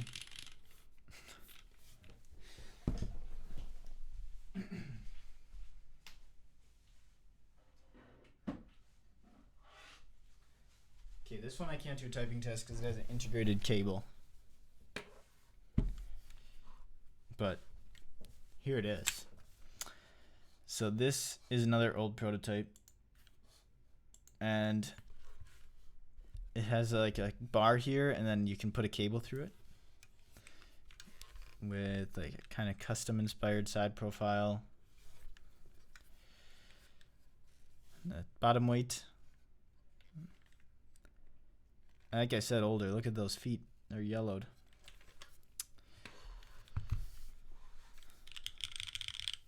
Yeah, the BIC sounds okay. You'll see my build, but I don't think I have the best sounding one either, to be honest. I've heard better sounding builds, so maybe I have to rebuild mine, but at least SV, that's true. So I can't do sound test, but here's what it's. This is what is this? Let me check. I have it on the list. Cherry Hyperguide Blacks on aluminum with DCS cream cheese.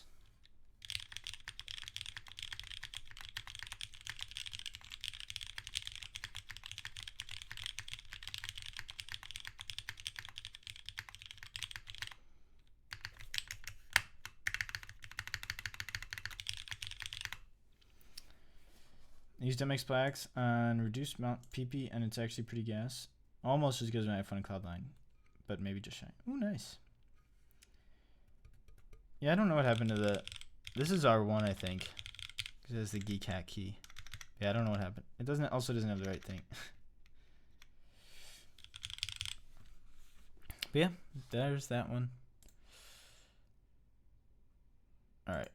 Ooh, now we have OC62.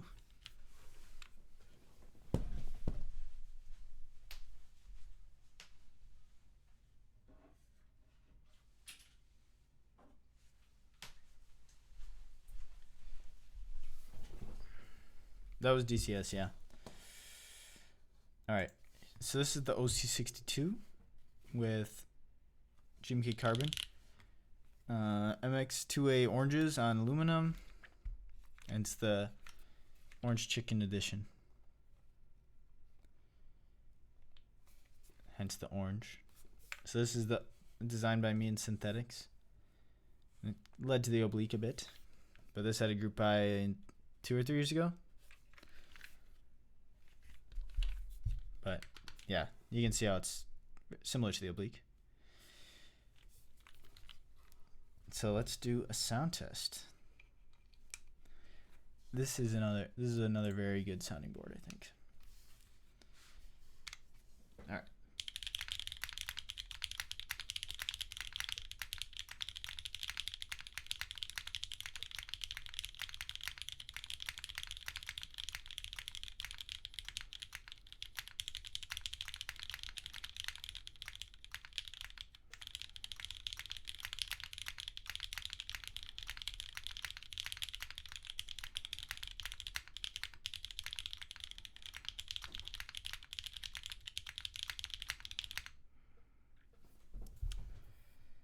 How far through the collection are we? Well, you can see on the link, but we're less than halfway. Oh, so we'll be there for like 3 hours. It looks like I'm gonna murder somebody. Dude, I'm trying to murder my personal best. How are the internals for this differ similar from? They're pretty much the same. It's not exactly the same. It doesn't have the alignment thing, so it shifts a little bit. I redesigned the gaskets just a little bit, but it's pretty similar.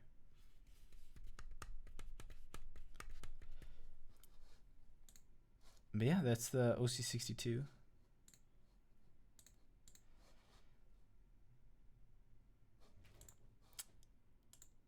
Question for the chat: how do you? Oh, I do bags or boxes, but I don't keep the original box usually. Oh, cat visit. Hey, CJ. No.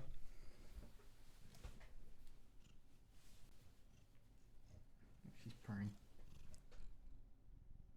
Would the OC62 PC work on the Oblique? No, it would not. Doesn't have the cutouts. I saw some people talk about cables to the Oblique. Recently bought an extender so it extends a bit out so I can use the allo cables. Oh, nice. That should work, yeah. Here's CJ, if you haven't seen her on streams before. She's purring really loud. You hear that? CJ is 8.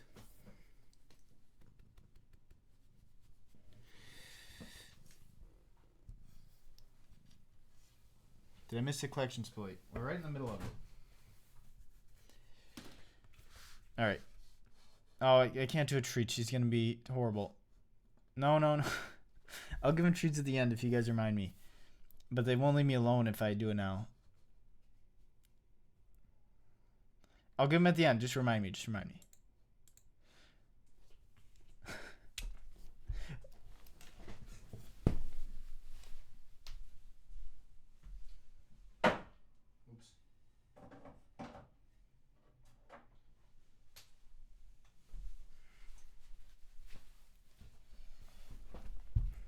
Yeah, I've never had cats scuff each other either.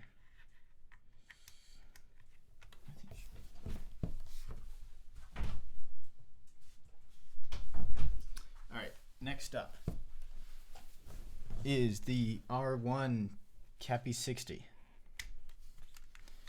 So this is R1 Friends and Family Cappy 60, which is PC.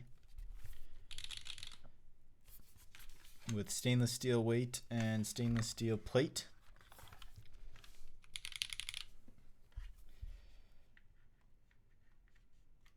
And this is built, what is it built with? MX Blacks on stainless steel. Yeah, stainless steel plate, and then GMK Red Devils. Alright, sound test, here we go. Oops.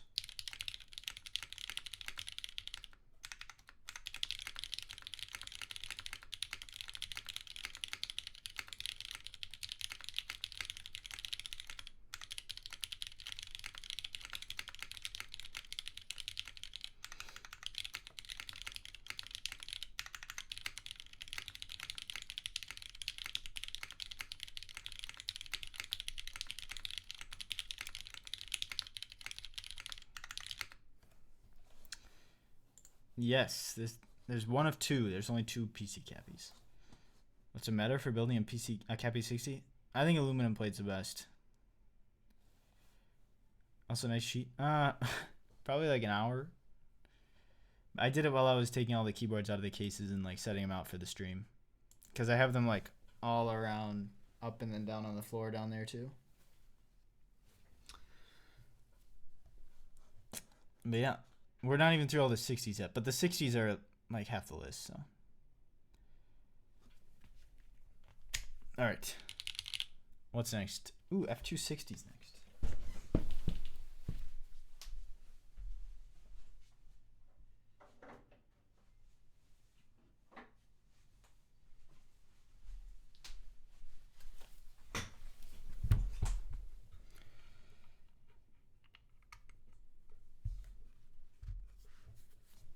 Easter meetup at the Eggs or Keyboards.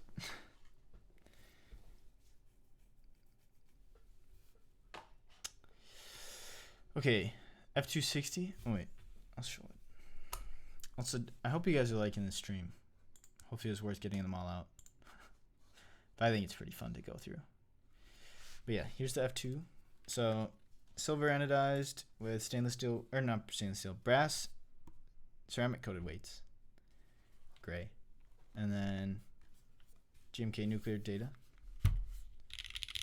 And MX Toy Browns on aluminum, I think. Yeah, that's true. There's quite a bit of viewers. So thank you all for being here, by the way. Gotta admit, I felt my F260 was kind of lackluster. Oh, really? I think it sounds pretty good. But yeah.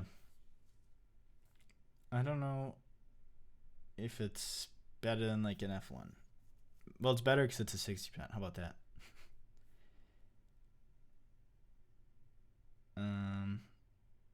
Green is my favorite color. Nice. Fun to see all your collection and the questions you've been answering too. Really cool. Yeah, I'm happy to answer questions. I also like you guys have had some good questions today. All right, let's hear how this guy sounds.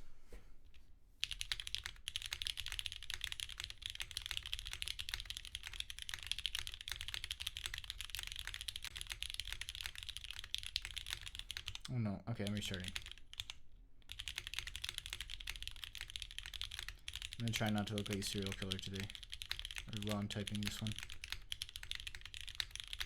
It might be too late.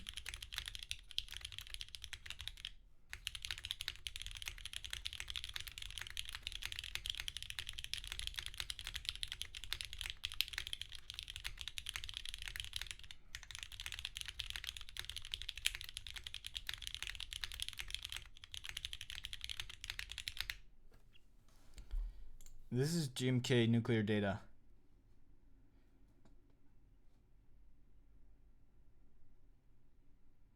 Oh yeah, yeah. You can follow along on the list. There, it's. I will admit it is largely 60%, but not entirely. But yeah, that was F260. What do we? Hey, that. Oh no. Okay, one more and then it's halfway through. And it's been an hour 43. See, I think I was spot on saying this was gonna be 3 hours long. Because I yapped for a long time during the 60s and the start.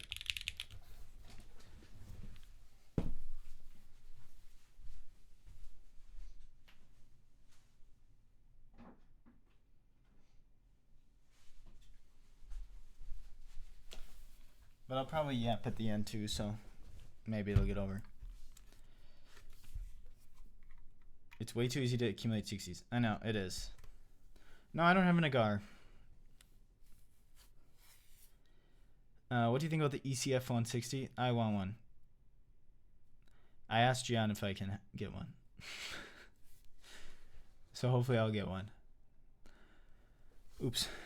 Okay, this next one here is the F, or not the F. Now you got me saying F160. This is the LX60 Copper Edition with the smoked PC top. Which this one I think blows the other one out of the water. My other LX60, I mean. Like, look at that. This one looks nice, and I think the quality's better. I don't know. The anodizing was okay, which for the price it was really cheap, so like I get it. But like the smoked PC is actually really great, and the copper looks great as well. Plus, it's so heavy. I actually like this one quite a bit. But this one's built with PP plate and MX purples. with Kikobo Retro Mix Lights. So let's hear it.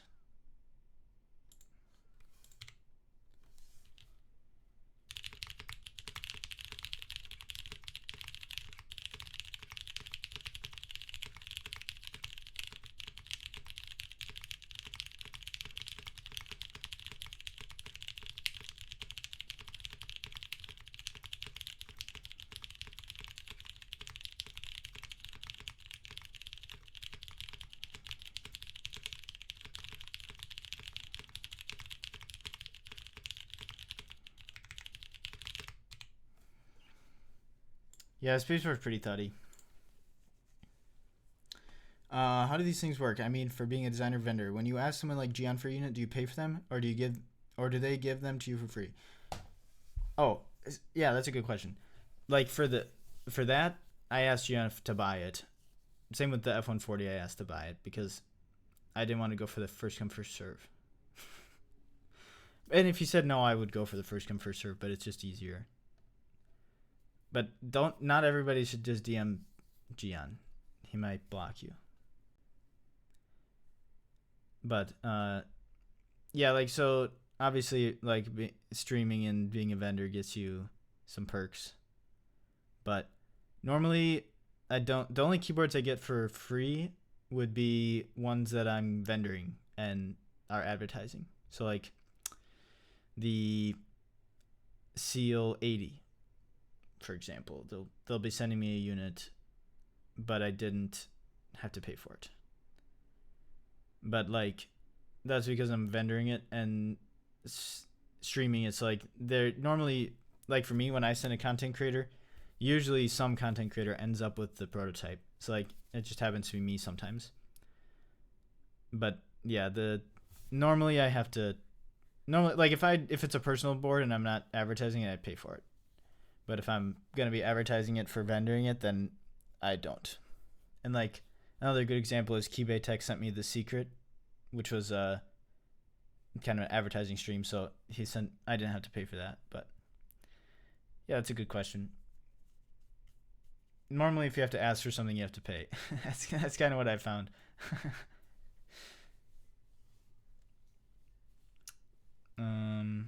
Yeah, these are purples. I thought that board was nice. Are you talking about the LX60? This one, I think this one is pretty good. It's a different sound than my other boards, which I kind of like about it. It's also my only board built with like medium tactiles. Spacer is a little thuddy, but yeah. All right.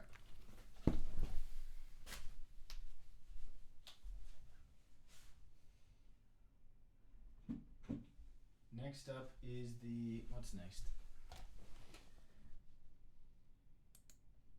Oh, The Secret was nice, yeah. Next is Chronos. Yeah, right. Next up, so this is Friends and Family colorway of the Chronos from Keepscape, and it is orange polycarbonate, gummy O-ring board with a stainless steel through-weight, and what is this built with? This is mixed 2A orange on aluminum with Kikobo ski data. Let's hear it. I think this sounds pretty good. Oops.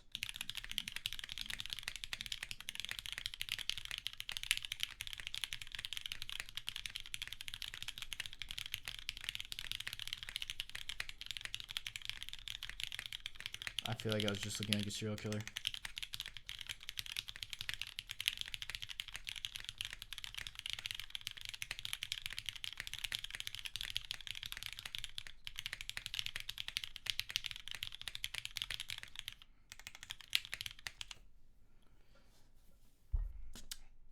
Yeah, that is the Chronos. Yeah, there's like 3,000, just the newest round of F1s. I actually don't have an F18X. I had one and sold it. Killing me still typing fast? Okay, I'm glad I'm not the only one. just locking in.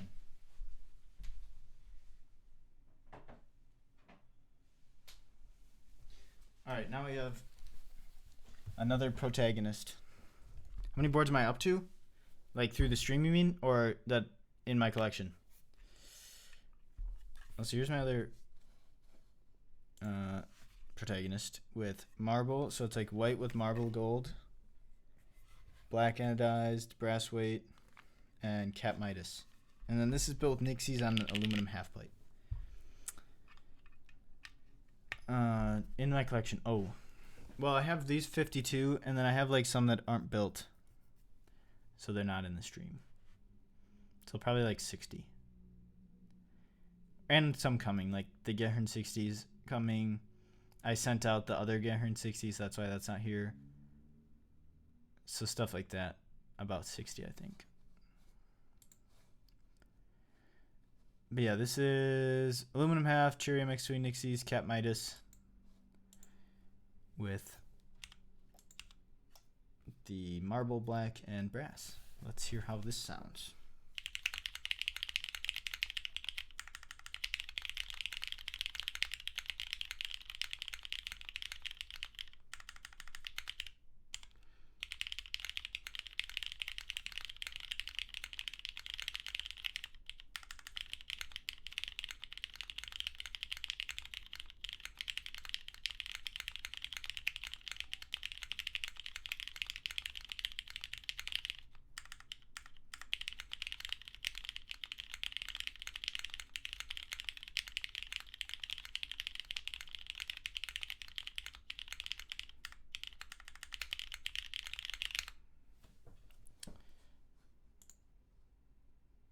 When did you say the Gehern 60 page will be up?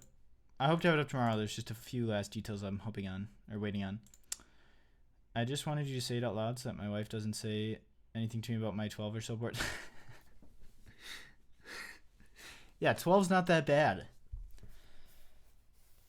Is that Pompeii? No, this is Cap Midas. I like the sound, but I don't know how it looks. Really, I kind of like how it looks. Maybe better than it sounds.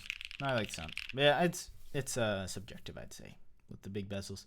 I see you're pretty open for everything. You don't have something specific that has to be a certain way. I mean, I only like cherry switches, for example. Between Winky, Winkless, I'd never pick Winky, but I'm not seeing any pattern on your collection list at all. I prioritize, so like, I pick HHKB for 60s, then Winkyless, then Winky. And switches, I usually go back to Gator or Cherry, but being like vendoring them, I have to try stuff.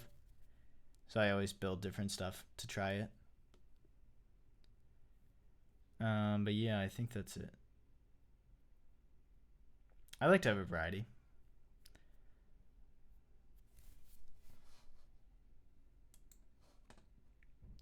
But yeah, I would go, HHQB is my go-to, but like sometimes stuff's only available in Winky or Winkyless, so that's just how it happens. Oops, typing again. I do love HHQB the best, though, or the most. I know tactiles aren't your preference, but did you try the type bars? No, I still haven't tried them. I still have not tried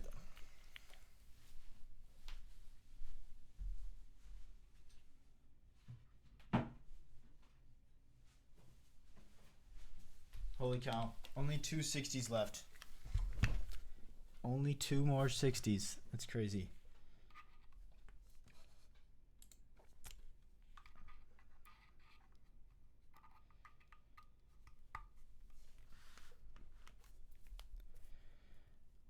Oops, I was going to show this first. Which keyboard do you say gets the most amount of love?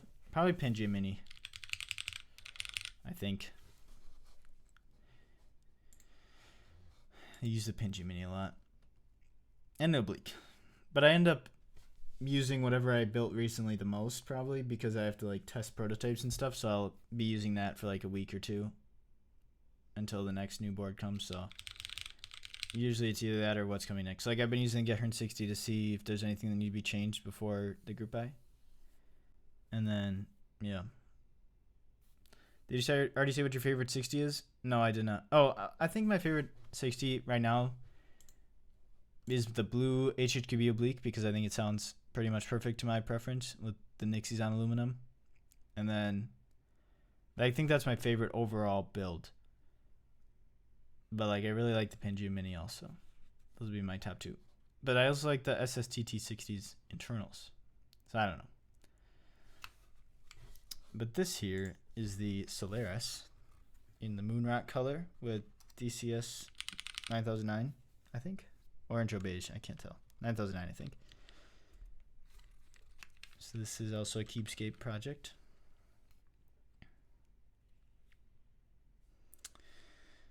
But there you go. It's a nice weight. So this is built with Browns on PC with DCS. So let's hear how it sounds. Oh yeah, and what's the appeal for HHP? For me, it's mostly looks, but also like I put R3 control anyways, so like having it there, I just like it. It's mostly looks.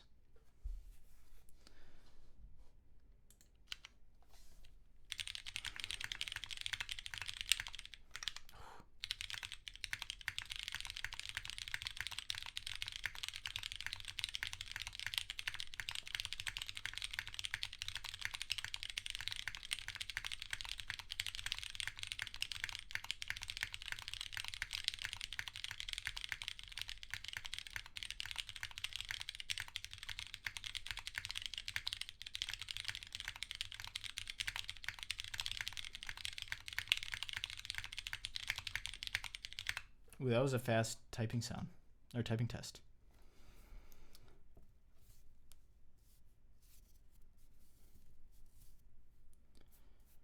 Just built Solaris with the 5 inches. Ooh, nice. Yeah, it's a good board. I like the, I think this is top mount right now. Top mount with 60s. Do I do build commissions? Honestly, I would. I don't really advertise them, but if somebody really wanted me to, I would do that on a stream. But I haven't really advertised. I thought about it. I think I would have to like limit them and not trying to be annoying, but like just because there's only so much time, so I don't want to get a ton and then get backed up. So yeah. Milmax? No. I don't want to milmax that. I hate milmaxing. So actually, I would build a 21XX, but I would not want to milmax it. That's like the one thing I wouldn't want to do for a commission. I hate it. What's your overall review of the Solaris? I've been considering it. How does it stack up against the Oblique? I think the Oblique kind of beats it and everything, but it's very different. Like it's a top mount / O-ring. I have this in top, so like it's a very different typing sound, feel, and looks. So it just depends what you want, I guess. Like I think you wouldn't be disappointed. I really like it, but I think the Oblique's better. But that's also probably biased. Milmaxing sounds like a TikTok trend. It kind of does because of the maxing. Yeah, I hate milmaxing because it's a pain, and then if you flood a socket, you're just screwed. But it's annoying to get them in the PCB. It's annoying to solder them without flooding the socket. They're small. It's just annoying. I don't know. I would rather just get a hot top keyboard. What keyboard do you think the Solaris compares to on the sound the most? Ooh. What's hard? I don't know what you have. Like out of my boards?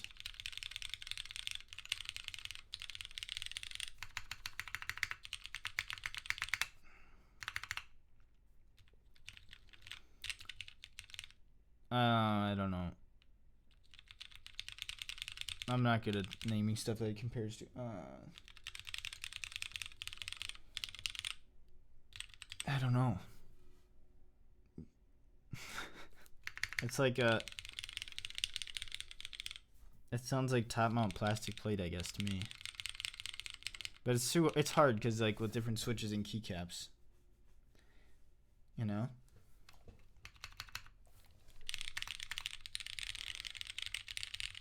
It sounds kind of like a derivative, but less resonant, I think is a good way to put it.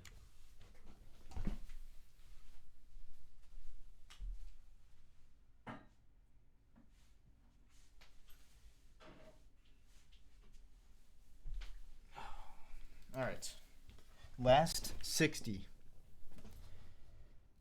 Ending with a bang, I'd say. With the Arc 60 Mature. So this is the Arc 60 with the brass bottom. Which I don't know if it's going to stay named the Mature, but that's what it is for now. Arc 60 Old Hag. Nice. But yeah, this is also plateless with key geek intros. But this with GMK panels, which I have to say looks just perfect with the keycaps. Or the Anno. But let's hear it. I think this also sounds better than the regular Arc 60 by quite a bit. Alright. Let's hear it. Oh yeah, this is also Key Geek Intros plateless with GMK. If I didn't already say that, I might have.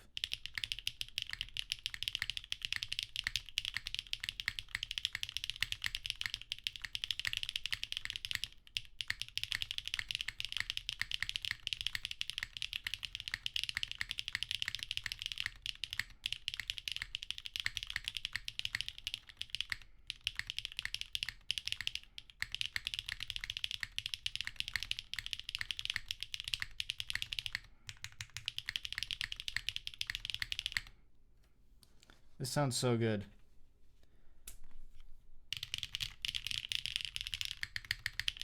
It's plateless solder. But yeah, listen to the spacebar. I think the Key Geek intros help a lot, but the Arc sounds good also. But you guys, I'm just saying, Key Geek intros were just stocked. And now's your chance to get them. They're only slightly long pull, 3.8 millimeters. Yeah, they sound great. How do you like the stock lubing on the intros? I've only used them stock lubed, and I've used probably 400 of them so far, and have liked them all. Do you like ceramic keycaps? I've never tried them, so I don't know. I'm like ABS is pretty much the only keycaps I use, with some PBT. What was the first board you bought that really got you hooked, and how long after that did you decide to design your own? First like nice keyboard I got was the NK65 entry edition, which I guess you could say maybe isn't nice, but at the time it was really nice. And I got hooked rebuilding it. I rebuilt it so many times with different keycaps and switches. And I think that's what really got me hooked on keyboards in general, was just being able to rebuild something so many times. Less than the actual keyboard, I think. And then I didn't design something for a few years after that. And it was mostly because I just wanted to make something in different, just like make something that was what I wanted, rather than trying to find something that somebody else made, I guess. So yeah. How's the wobble? Oh, it's not bad. I mean, it's like a long pull, so it has a little bit, but it's not bad. How old are you when you got into the hobby? 17, I think. Geeky intro modding requirements? I would do none, honestly. Back since its release, or was it a little later you got the... I got on the first drop of the NK65 entry edition. I had the beige one.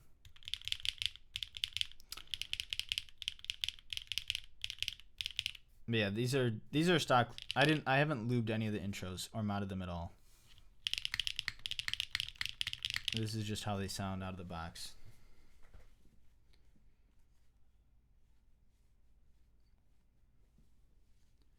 Yeah. That's the equivalent of people should have bought houses in 2008 instead of being a kindergarten. Yeah. I should have been investing instead of buying keyboards. Vendor 3204. I've tried. It's kind of a pain to get. I'll try harder. Also, the problem is you have to buy like $1,000 worth, and lube just doesn't sell that fast. I'll try the intros on the Envoy. Oh, I hope you like it. I think it'll sound good. But you have to buy $1,000 wholesale cost, which like then obviously is marked up to sell, because otherwise you wouldn't be a vendor. But like it's a lot to spend on lube that just doesn't move very quickly. Like I haven't even made back the 205 yet, and it's been a few months. So that's why it's like, yeah, exactly. I don't use $1,000 of lube a month. Will there be any DCS Nerve extras? Yes. Also the, I guess I didn't announce anywhere else yet, but DCS Nerve, the fixed mods shipped to me.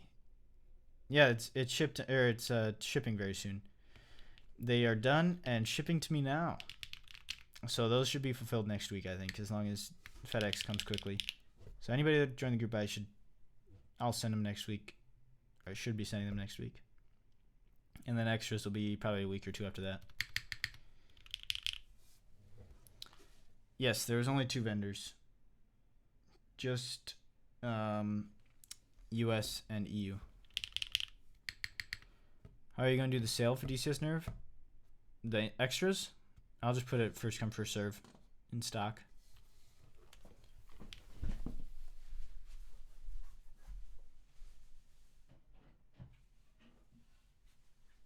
All right.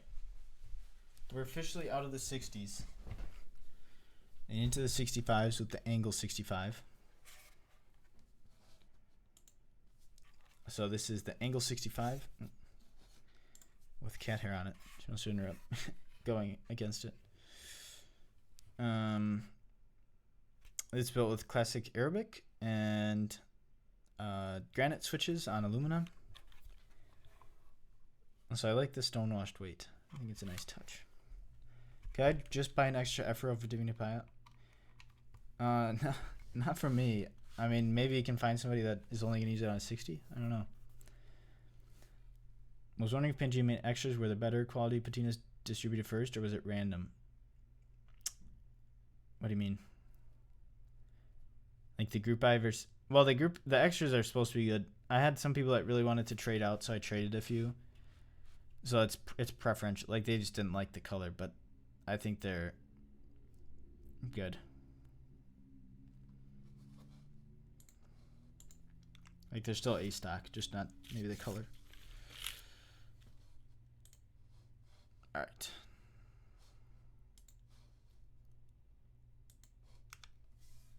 Sound test time.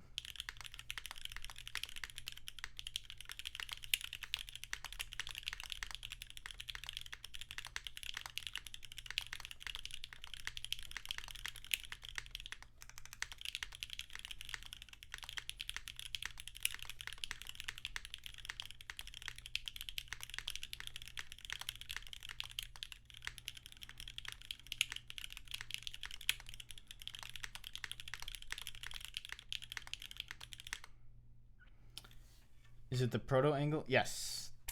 Yep. This is one they sent me to do for content before the group buy was canceled.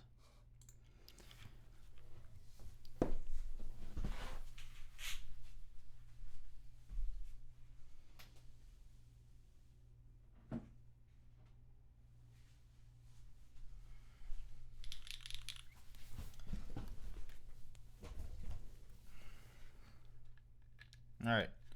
Now we have a Manta, the Americano Manta, or not the Americano, the Tangerine Manta with the wrong weight, but it will have the right weight eventually. But this is the one I built just recently.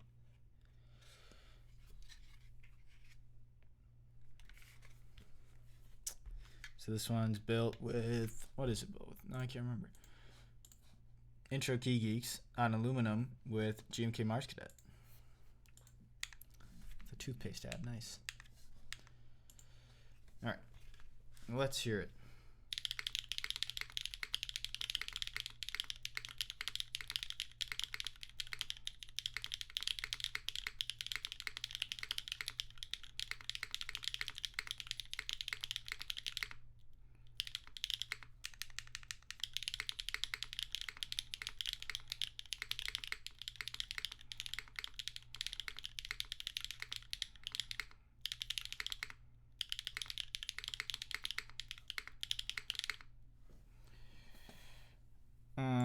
Mars Cadet, good. Might have mine on the Odo Sana. Ooh, nice.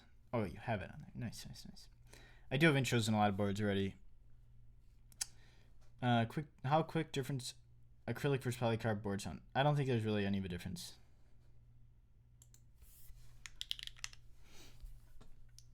Personally, I have not found a big difference at all.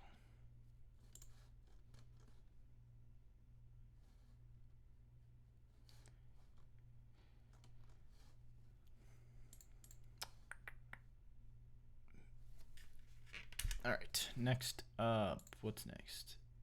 The Secret.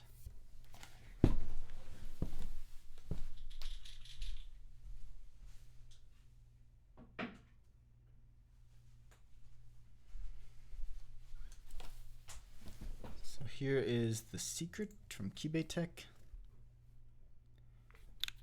This one I built on stream recently.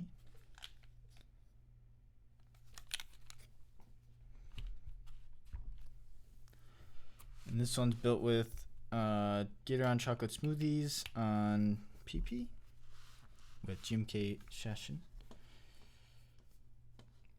All right, let's hear how it sounds.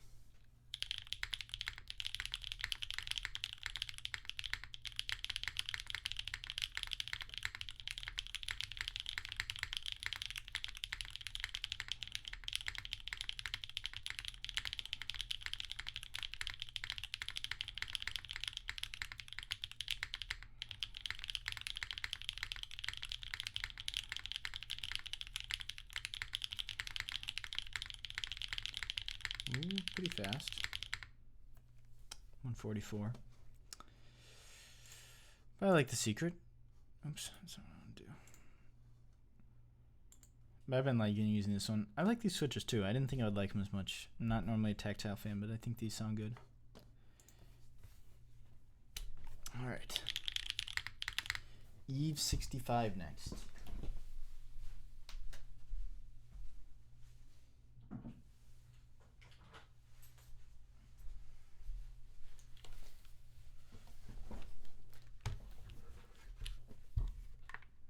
How many boards do you feel are almost filler? Oh yeah, quite a few, honestly. Like I could definitely slim it down if I needed to or wanted to.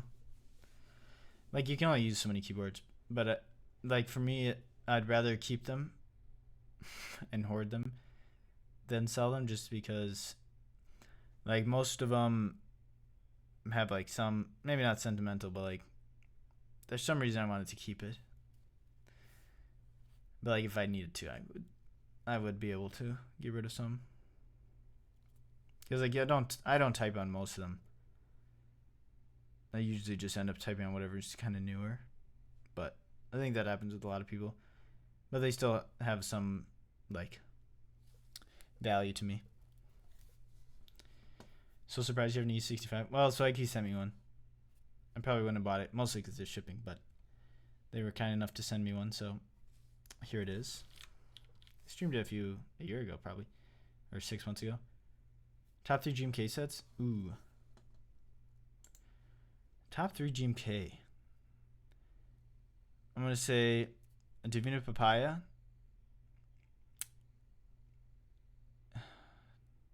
Lime, I think. Maybe not lime. I really like lime. Maybe Symbiote. Those might be the tops. Really hooked on my Lillian C9. Nice. I also have a hard time selling my boards because the ones I would want to sell, I'd just lose money on anyways. Yeah, that too. What are your thoughts on DCS UFO? I like it. Not GMK Nerve. No, I like it. I like GMK Nerve. I think I might like Nerve Wrecker better. I don't know. But I have to see it in person first. That's why it's on the list.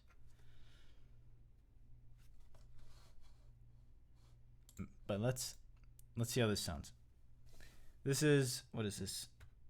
Catmints on PC with GMK Purple Knights.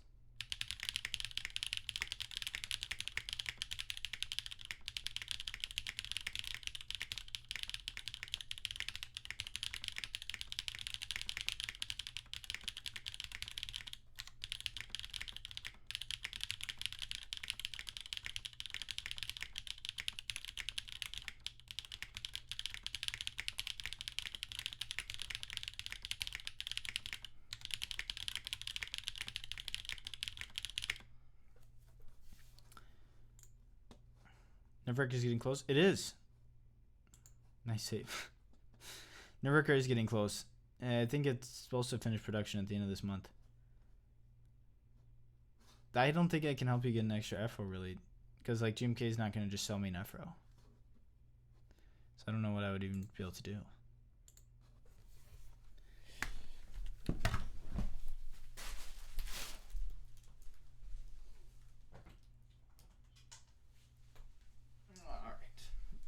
the Manta SE. Americano SE. I like this Manta build better than the other one. But this one is really nice. With GMK Sloth matches pretty much perfect, I'd say. This is built with Onyx. Whoever is asking for Onyx, here you go.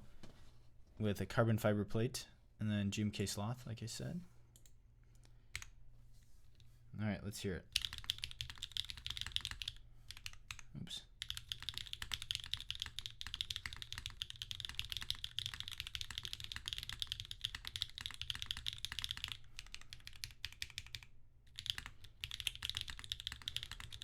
Uh-oh.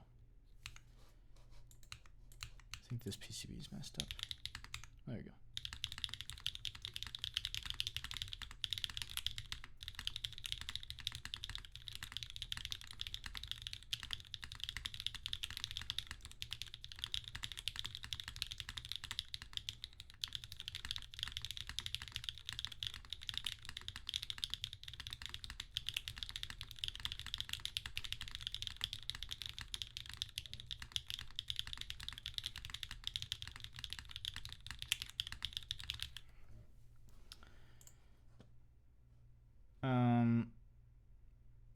What do you think about Alex's green LE Manta? Well, I did get one of those. I do like it. Nice that you're showing your collection on stream. Was wondering if this is the fullest of what you have. It's not entirely full. It's what's built right now. The list is what's being shown on the stream, pretty much. I wonder if GMK Chocolatier would be too much on this. Honestly, I don't know. It would depend on how closely the Browns match, I think, to determine how good it would look. All right, next. Okay, this one's a little messed up. I'll show you what I mean. But 60 XT.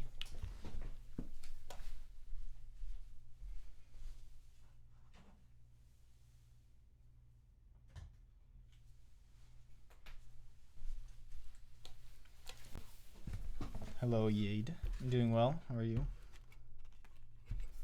So what I mean by messed up is there's no case screws, and I didn't have a fly daughter board, so I just have a regular daughter board coming out of the hole. So both of those problems could be fixed. I just haven't fixed them yet. But this is built with aluminum plate, Gatoron Unknowns, and GMK Blot. Oops.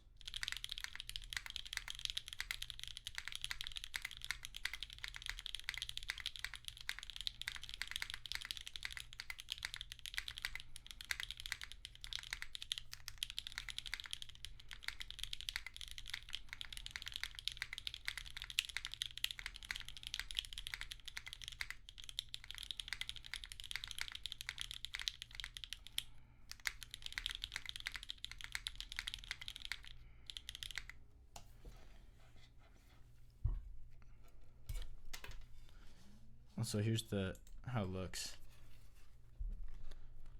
Side profile. Weight.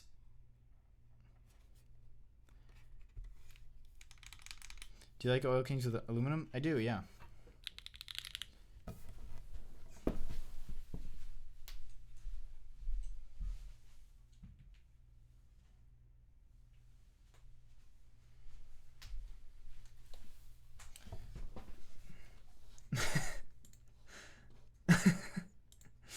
Yeah, Eloquent made a really good set. Not Manu.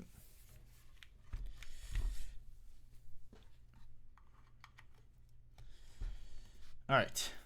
Next up is another old prototype. This is called FTKL02. This was the second TKL I made, F4L TKL I made.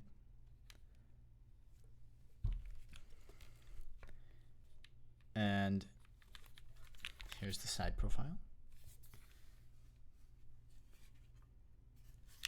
And this was like 3 or 4 years old, I think. And it has a fun weight. And the Toblerone as well. It's like a CNC pattern on the weight.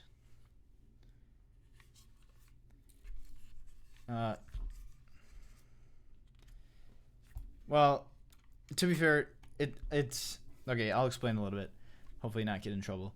But Manu used to work for Eloquent Clicks, and he designed the set for them to run. So they have the IP basically to the set. So like, if I asked Manu to design a Bowl keyboard set, it would kind of be how it is. But the kicker was like, he had to buy his own set and stuff, and it's just that's why we make fun of him about it. But like, it's their IP and stuff, so like, it's running around too is fine for them. Like, they're not stealing. But yeah, that's pretty much it. That's the lore. Hopefully I don't get in trouble. Does DDS have Prussian blue? This was a custom anodized from DDS.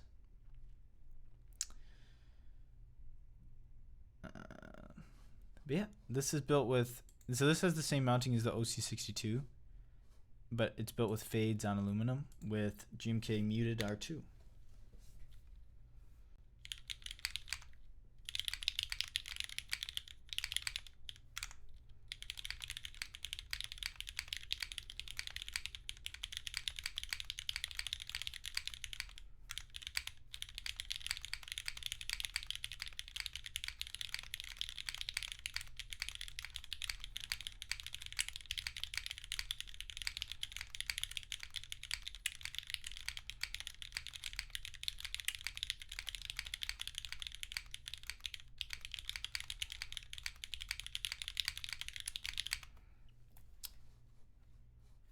There you go.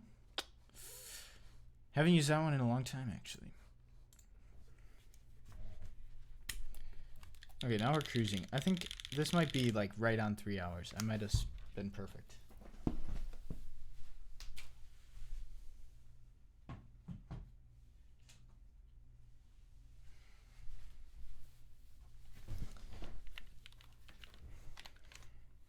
Didn't know Manu designed. He's designed a lot of stuff. But here, okay, here's the next board. This one's really heavy. So this is a TKD PT175 with a top that I anodized myself at STR. And it has a full stainless steel bottom. And then it's got GMK Grand Prix on it.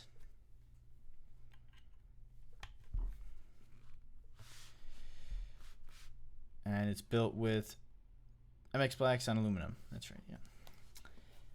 Yeah, he designed DMK rubber, SWG rubber, Divina Papaya. Nerve-wrecker was him and Mugen.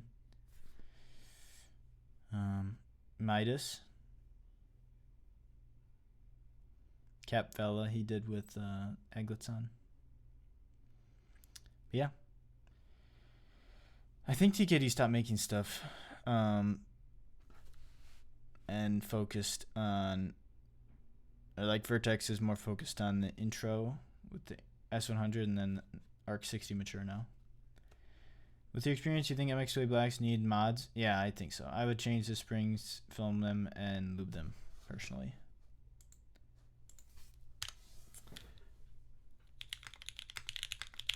Also, this is top mount, stainless steel bottom, aluminum top, aluminum plate, MX2A Blacks, GMK.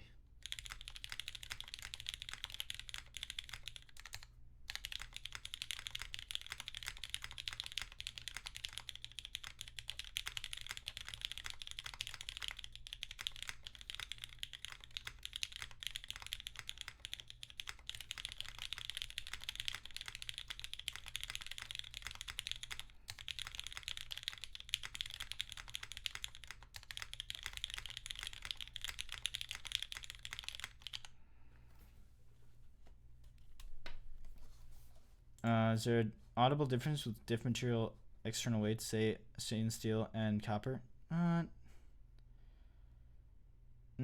a ton. Not a ton, in my opinion. What's the new Wob knobs he created? The River Hose style artwork ones? Those are for, well, so he's making GMK Skeleton, which is like a taupe set. And then the novelties will be included in the base kit, but then he's making WOB novelties also as a separate kit so that you can use with WOB. Yeah, Lienzo is gonna be like kind of STR brand, but yeah, it'll be budget. I designed it, so hopefully it sounds good. Just kidding. I think Manu sounds really good, but I should have a prototype pretty soon of that. But yeah, that's true. That's a good budget board. If you ever decide to sell the FTKL, I call dibs. That's the only one in existence. Very only one.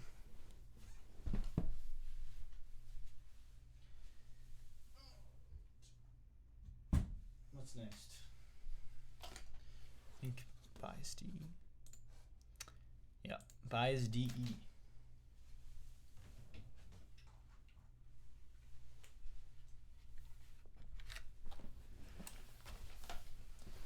Hope you're having a good night. When can we expect Pangia Mini extras to go live? And I think it'll be early February at this point, to be honest.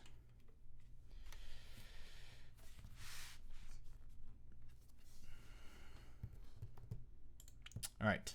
Well, if you haven't seen the bias DE, I guess here it is. Also, this is with DCS Nerve with the wrong color mods because Signature Plastics needed to remake them. But in the meantime, I put it on here. So here is the bias DE. This is built with PEI plate and MX blacks with DCS.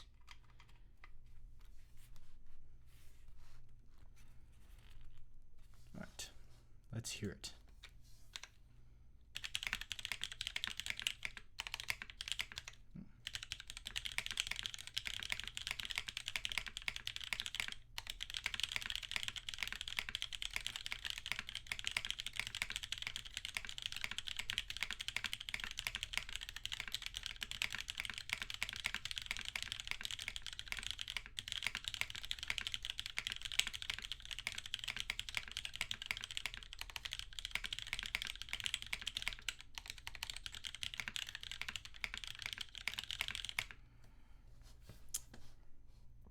So that was the bias DE. When you're doing a one-off, does the same menu being does the same menu being DDS, for example, sort out getting the PCB done, or do you not have to provide the PCB files or go at a different place to get the PCB made? Yeah, usually you have to get your own PCB made. So like for like our prototypes for STR, like I work with Gondo to get the PCB design, and then he sends the files to STR to order, but it depends on the manufacturer. So like DDS won't order PCBs for you, but like other ones will. It just depends on the manufacturer pretty much. But usually they don't design stuff in-house, typically. Sometimes, but not usually.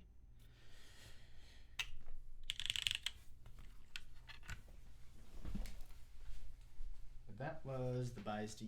Next up we've got the Matrix.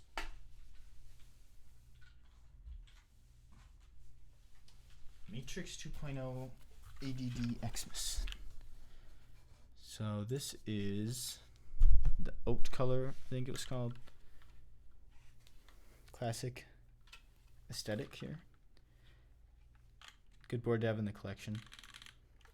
This one's built with lounges on aluminum and GMK rubber hose.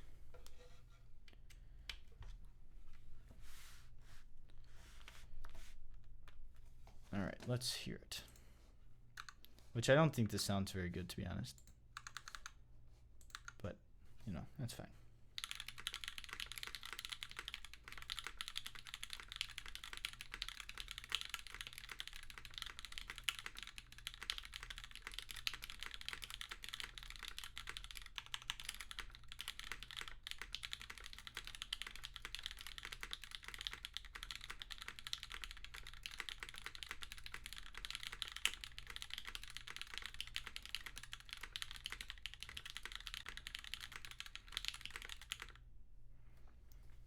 There you go. That's the 2.0. Next up is a Zenobia. Which is the...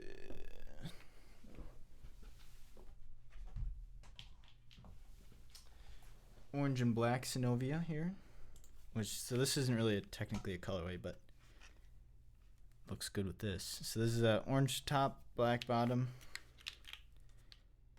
raw stainless steel weight, and then it's built with Key Geek intros on aluminum, I think, with GMK Stealth. All right, let's hear it.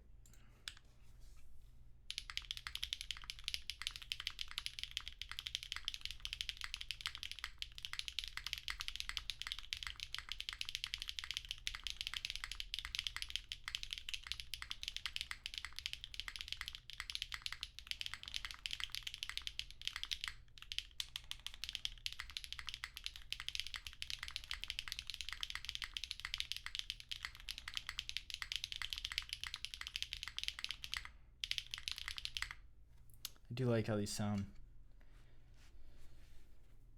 They sound quite nice. Plus, I just like the Synovia. Look at that. How can you not like that? All right.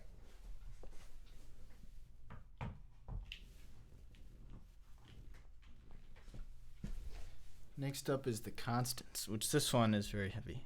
I have the Assam top, brass bottom, patina weights. The full brass bottom makes this thing ridiculous. Ridiculously heavy.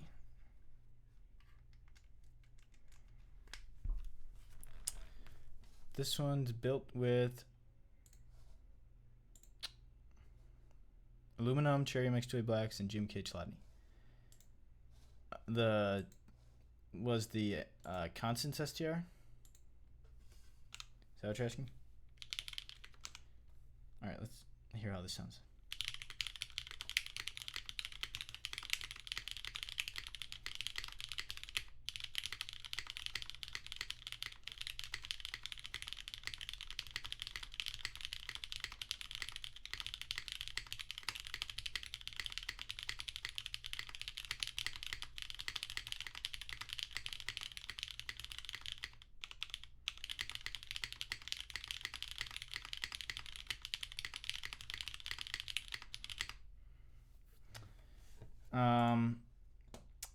Yes. Yes, Constance. Was. Made it STR. Yeah. This one's very heavy. Built like this. This is the Phoenix Patina. Which matches the top case nice. I like that.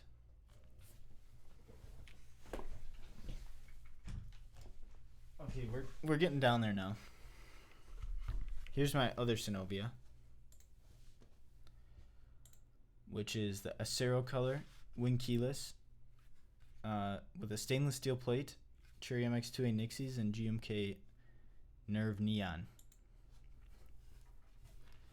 I'll show the colorway quick.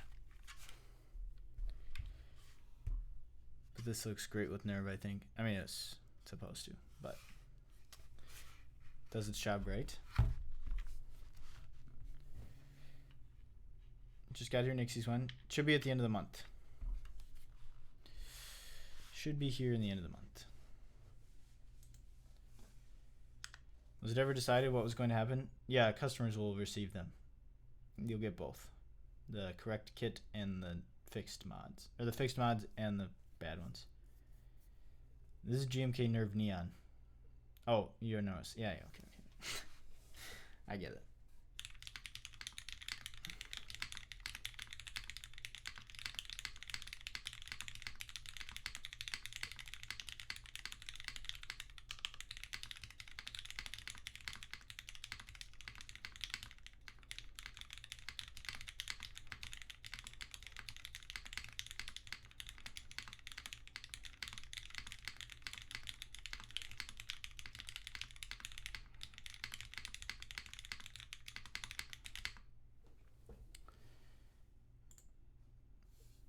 There you go. I think this sounds great for a stainless steel case.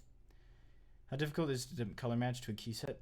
It's pretty hard because the texture is never the same. So it might look really good in some lightings, but usually when you shift it, it looks off.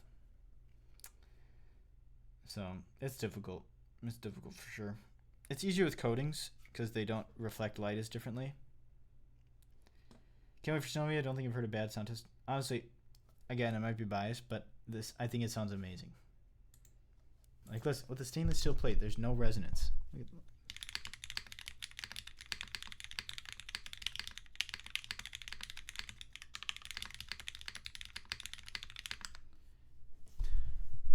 But again, probably biased, but I love it. All right, we're done with TKLs now. On to the Dash AT layouts. There's only 2 of those too.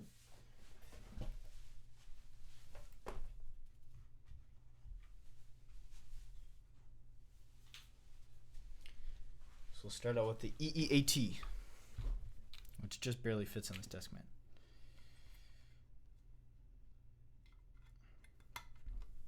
Oh, wait, I'll show the case first. This is neonish top, and then half stainless steel, half neon bottom.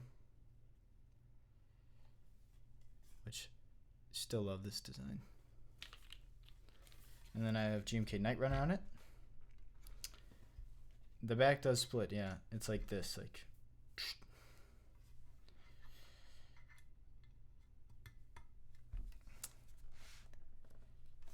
Kind of wish I'd gotten the Synovia, but sadly I can't. Yeah.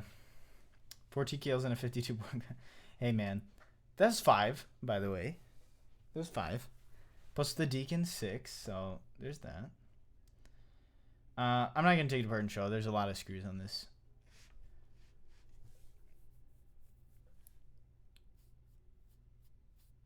DCS never would fit on this? It probably would, yeah.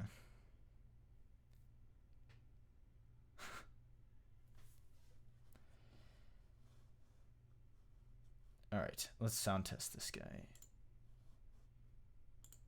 Alright, so this is MX2A Blacks, I think, on plateless with GMK Night Runner.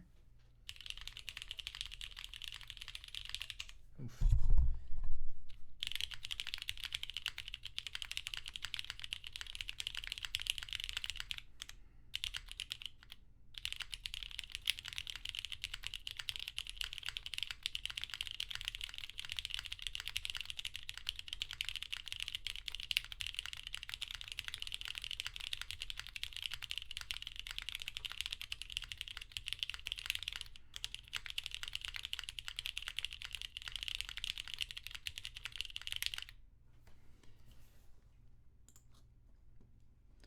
Please join R2. No. Yes, I love this keyboard.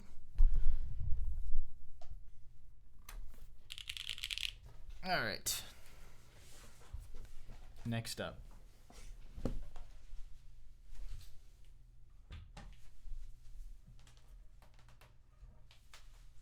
keyboard that's impossible to pick up.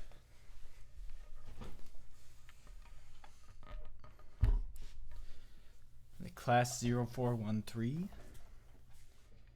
which is very big and heavy. So this is the other AT keyboard, and it's got the cream case. Nice gold, matches perfectly with Cap Midas.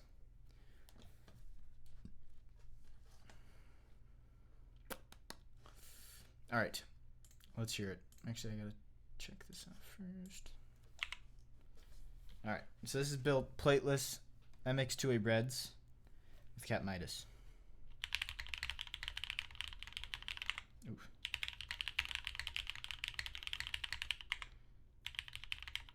Something. Oh, my D key doesn't work for some reason. Oh.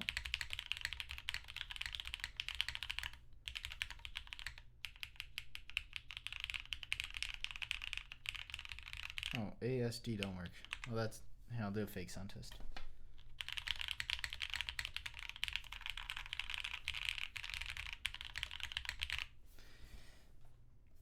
I don't know what's going on. I haven't used this keyboard in forever. Does the cork mat produce a different sound than no mat? Yeah, a little bit. Depends on the keyboard though. I honestly don't know what's wrong with it. I think this used to work. I'll have to take it apart and see, but that was that. Ooh, now we have a, what the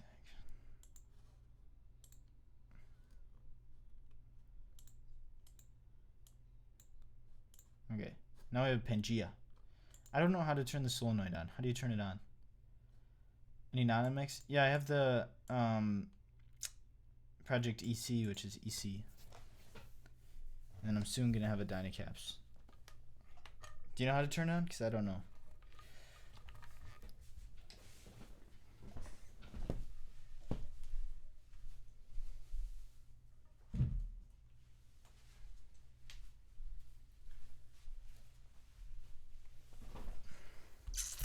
Here's the Pangia. This is Glacier colorway.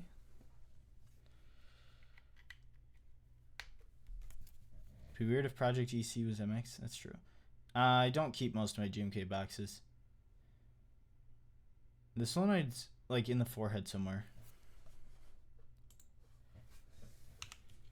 Alright. What is this one built with? This one's built with carbon fiber, SWK cheddars, and GMK lime.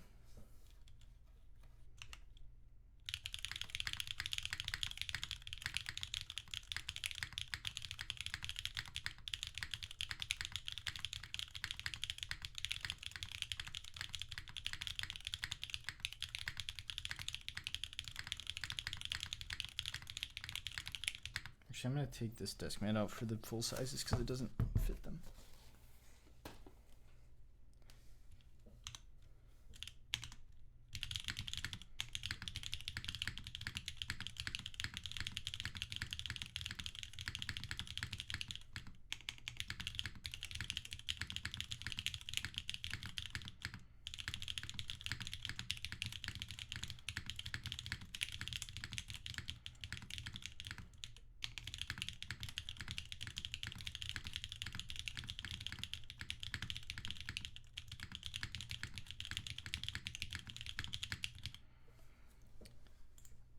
When I'm making solenoid, I don't know.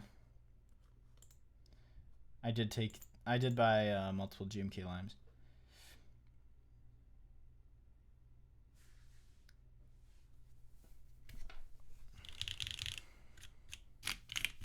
I just don't have space to keep all those GMK boxes, to be honest.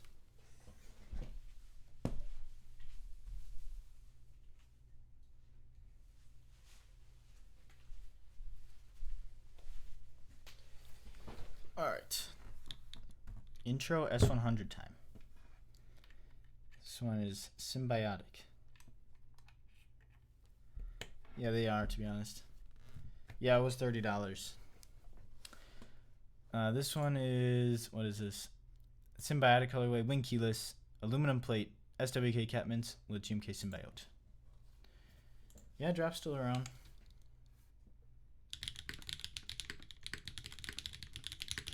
Oops.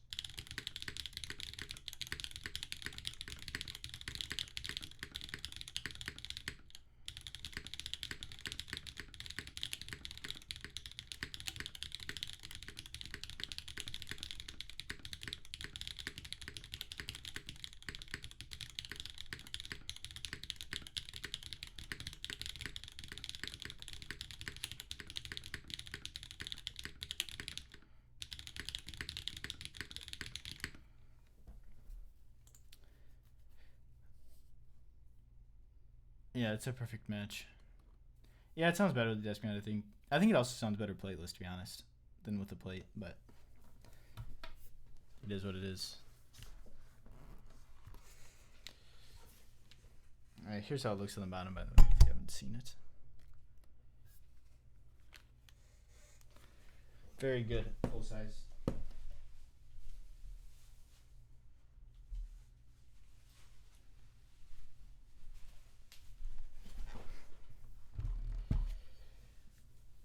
Alright, another Pangia, except this one's Bedrock.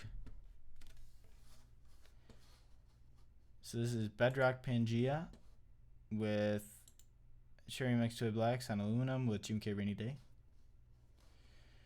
What do all your favorite boards have in common in regards to their design? It seems like they all have some sort of gasket mount, but I don't know. But other than that, I like a variety more than just a lot of the same stuff. Did I say specs? MX Toy Black, aluminum, GMK, Pangia full size.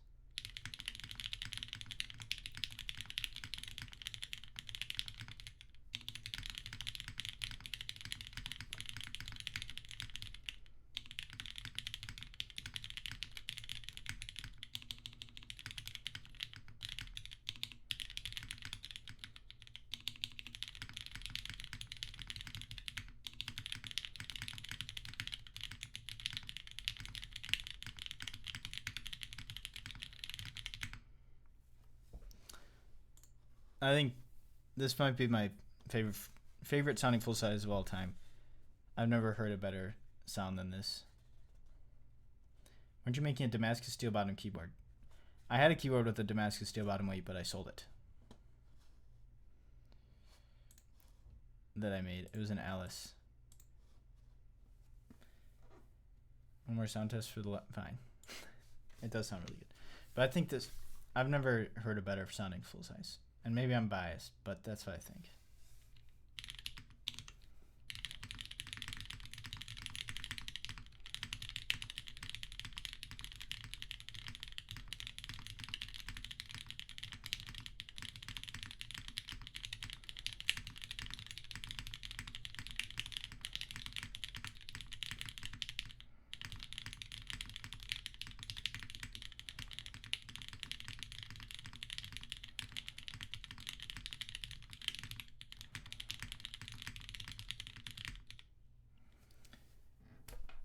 You're a streamable, you should be claiming you're unbiased. That's true.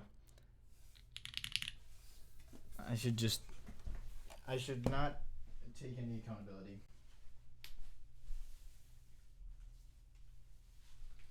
Alright, next up is another full size. The Seal with aluminum plate, MX Browns, and cap Classic Dark, which Creative was kind enough to send to me for Christmas. So thanks to Creative for Christmas. Christmas present. I guess if you haven't seen this seal before, this is how it looks. Big brass weight.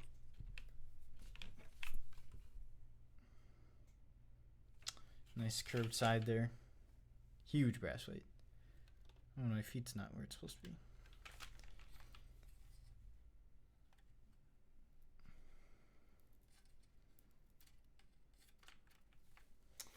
Anyways, the seal AD is pretty soon. How close is this color to Constance Assam? Oh, way more brown.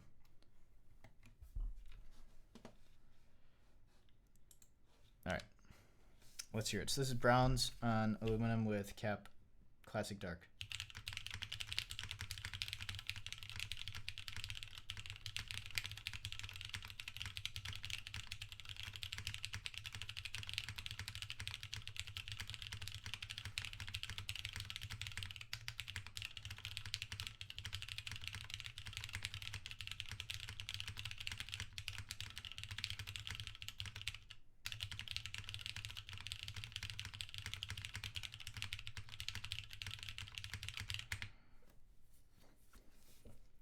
There you go.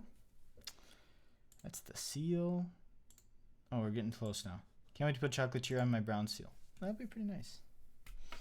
I had DCS Wob on there, but then I put this on here, and I like it actually. It's not like a perfect match, but it's pretty nice. But I do like these. I like what Creative's doing with the die sub double shotting.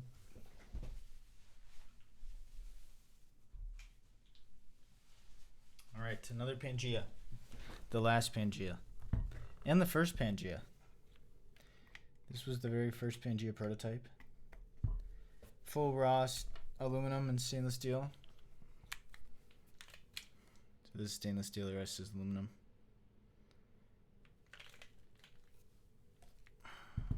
Alright.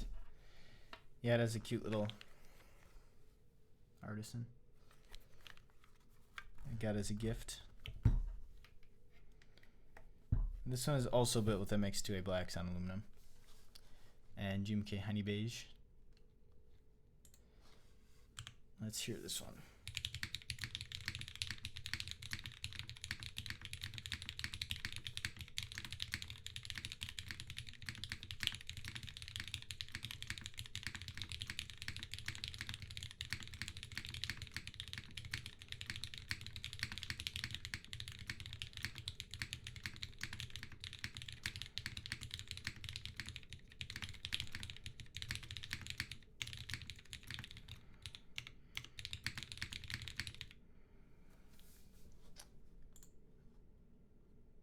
One of those, I think one of those Pangias is mine. I can't find mine.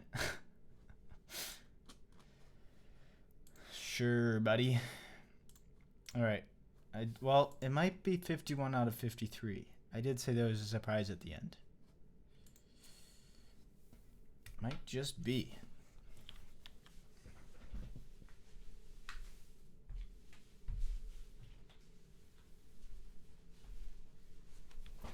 All right.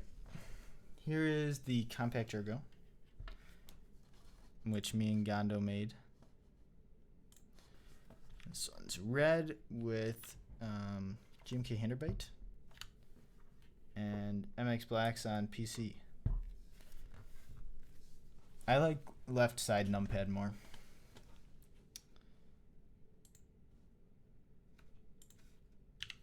All right. Oof, I need to adjust.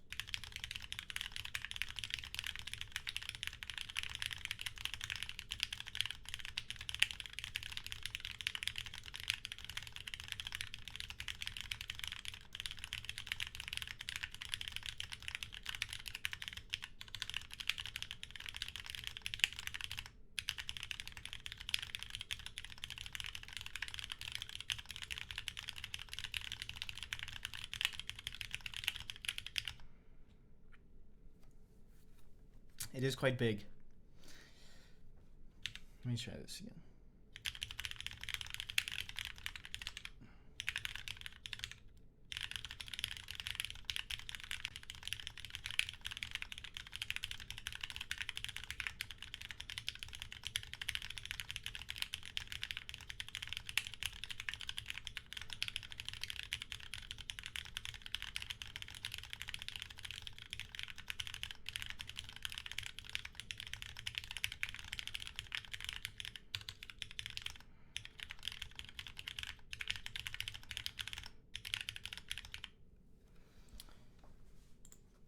Thanks for the sub.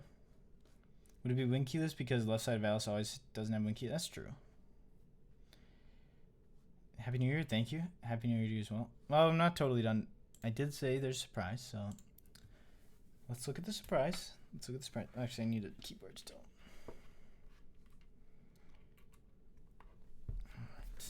All right, here's the surprise. The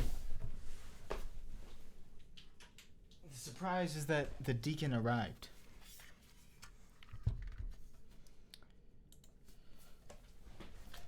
Here it is. And I didn't solder it. It's not soldered. But I just put the plates in the solder PCB, but didn't solder it. I didn't have time. But here it is, temporary build. But then there's the side profile, which I think looks better in real life than the renders showed. Because this like tapers out really nice. It's like there's the side view.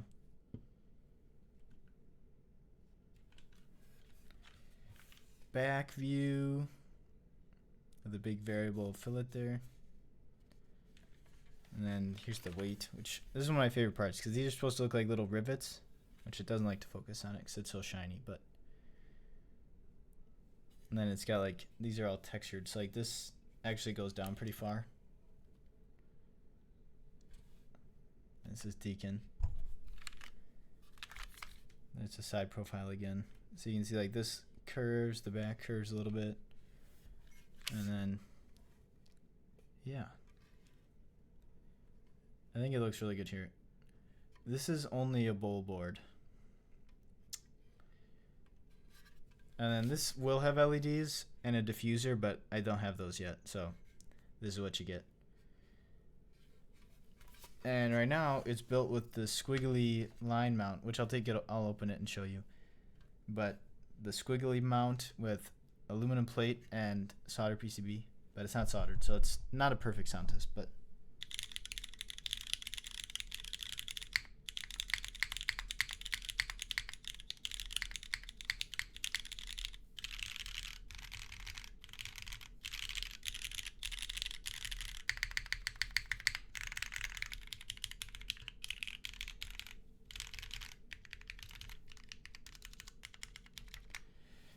is Deacon the last sign you've done? Is there anything more that you're working on? No, I can't show more. But yeah, I feel like I nailed the sound, which of course, I have to say I'm biased. Although according to Divino Pi, I shouldn't. But just listen to this.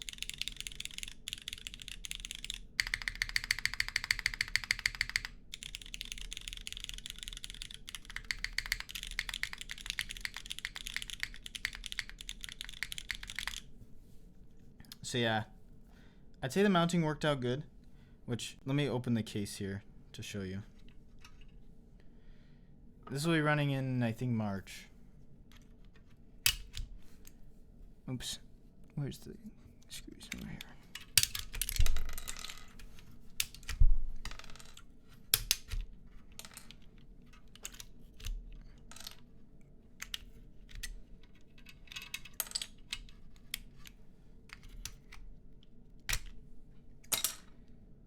Oops.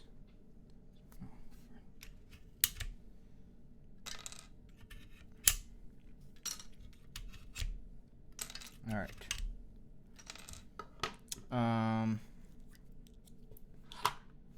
Some questions here.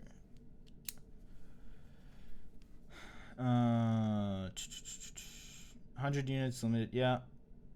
What is the color of the board? This is aged aluminum, but it's really bad quality because it was a rapid prototype.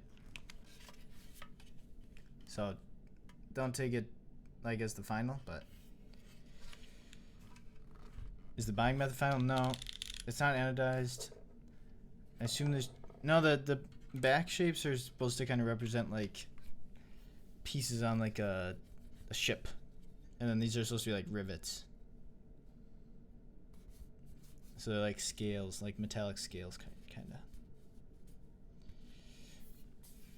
But yeah, let me take it apart to show you the mounting.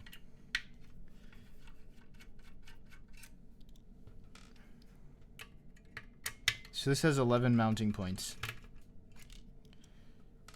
which sounds absurd. This is named Deacon. So we're gonna have more prototypes coming, but this is the first rapid prototype. Strange. I like the aged aluminum a lot, and it looks pretty good even as a rapid. Yeah, it doesn't look bad. Like, it's like just like kind of darker aluminum. There you can see it a little better. But here's the mounting. So this is kind of the wacky idea I had. So there's 11 mounting points, which sounds like a lot, but texture, no, it just feels like anodized. But so these are, it uses little squiggles on the plate, and then you can see, like, look at this. They like take all the pressure in. So like, see how the whole plate bounces? And then they are fully isolated in between the top and bottom case using those little gaskets. Which here's that. So it's just a press fit gasket.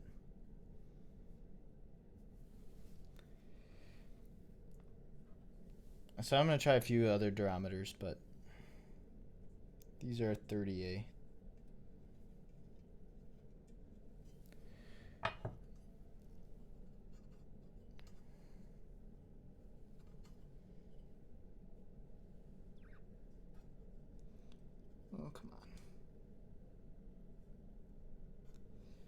any tweezers.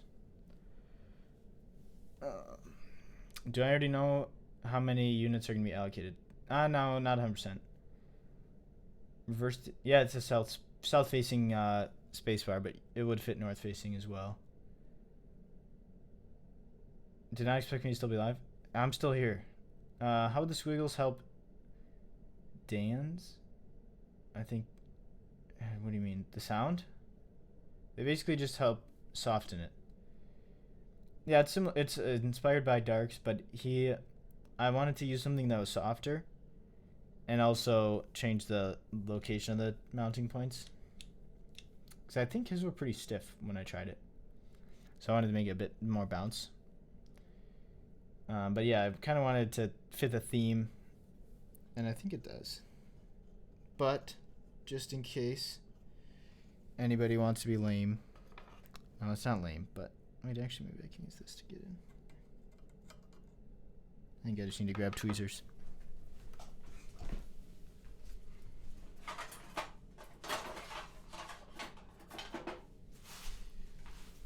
But there's also top mount.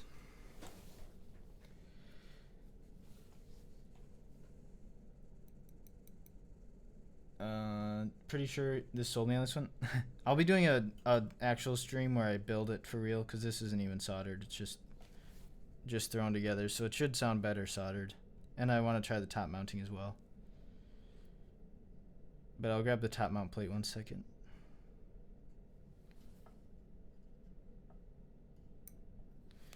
If I can get this in, I think I gotta grab it from the top. There we go. So yeah, but here's the top case. Yeah. This will be the weight that it has. It'll be a different finish, but I don't plan to do different designs necessarily. Oops, I forgot it's not plugged in. Nice. But here's by the way, it's really heavy, because this is all the weight, which I'll take it apart here. So I also made a daughter board cover.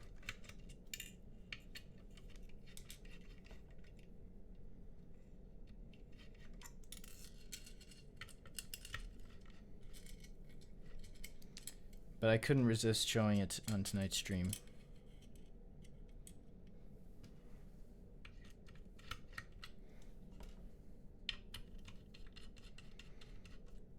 But there's the little cover, and then under there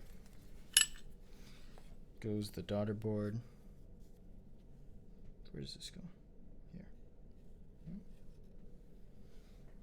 Yeah. But then the daughter board goes under there. JST runs through there.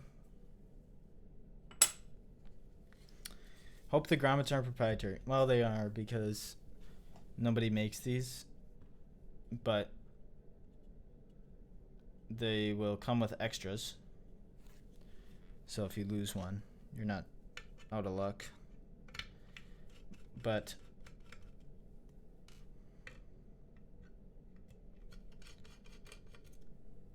I will have a lot of extras in case you have an issue.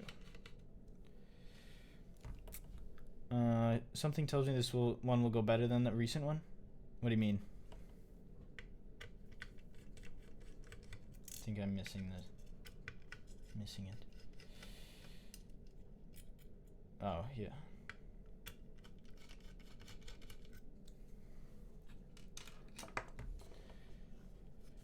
I see. Yeah.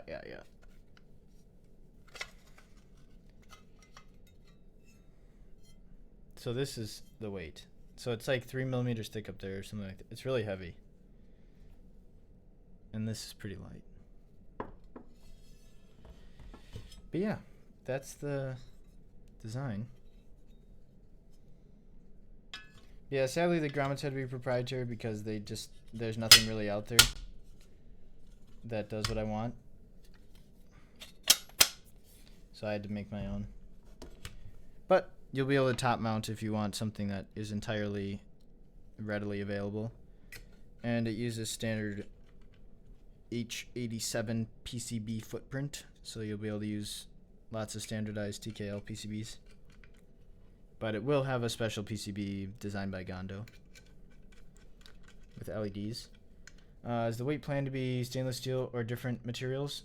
It'll probably be stainless steel, I think. I haven't thought about it too much. I think stainless steel fits the theme the best and like the design the best. Have you thought of PCB? Yeah, it would work with key snap and PCB snap. I don't personally like them, so I don't plan to like expressly design around it, but it would work. It uses the S2 daughter board or S1. S2 is just the daughter or the JST version.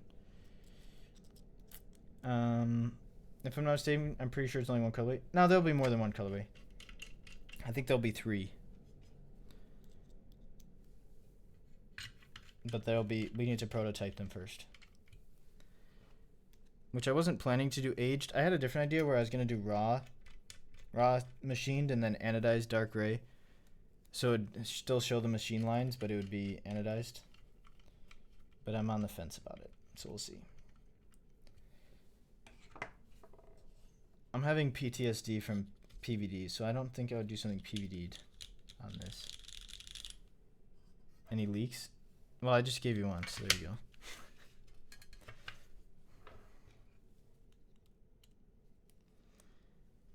But, oh wait, I was gonna grab the top mount and show it in here. 1 second. So the top mount is like a split plate. So here's the top mount plate. It's like this. So it's got 10 mounting points, but a split plate like this. I think it just makes this sound better. And then it's got some fun little cutouts by the plate holes. So I'll be trying this also. But yeah. PVD has been a nightmare for a lot of boards recently. Yeah. It's a pain. I don't think I'm going to use it for a while. I also just don't love it as much as other finishes. Both for the Gehern, will we have to wait for streams to see aged aluminum? We don't have like pictures of Gehern's aged aluminum, but we have other pictures of like a range that I'll show. But they're not the same keyboard. But then, yeah, the streams will show a Gehern with aged. But I think split plate sounds better. And then using smaller mounting points and a few more of them, I think also sounds better. But I wanted to do the squiggly mount because it's, in my opinion, just more fun.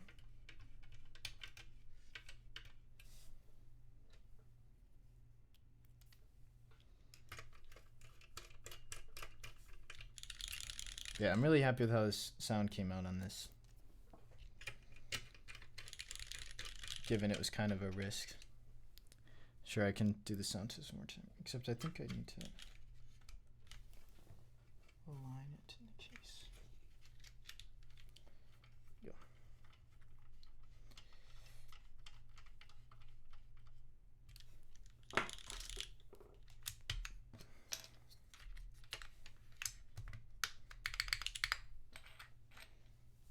Spacebar sounds insane.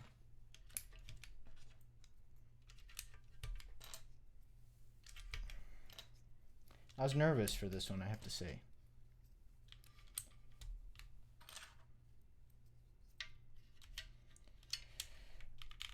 Yeah, this will have a diffuser and LEDs.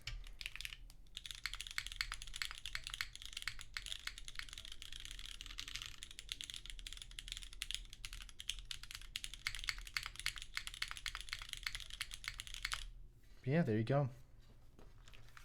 Here's one more look over.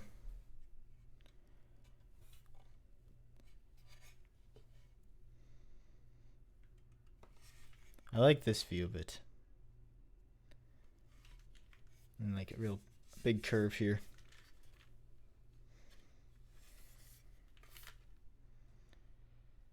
What's the sound you're aiming?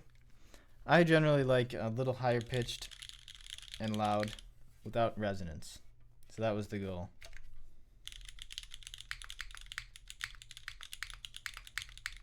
And I love a good sounding space for like, listen to this.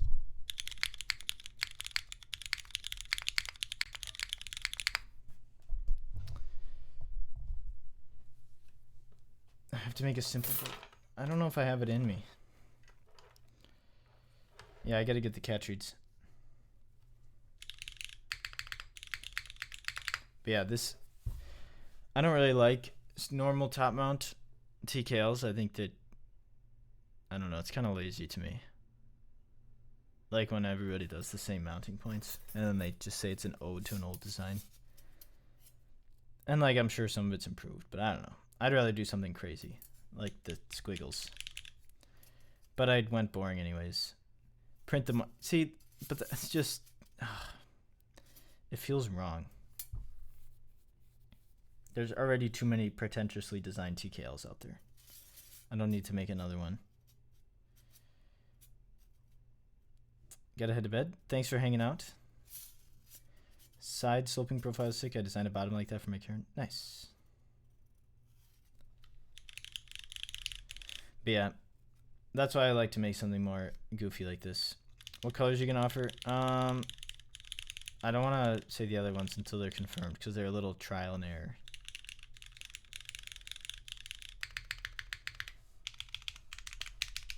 They're all trial and error, I guess, but maybe age now after seeing this. But yeah, I think I just gotta feed the cat treats. And then that might be it for the stream.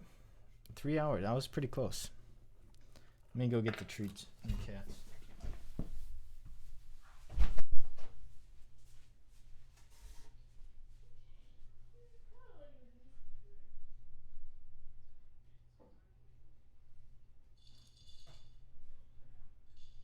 here, guys.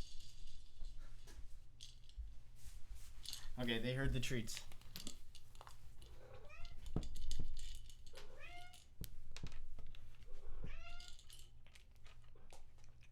You guys get 2 treats.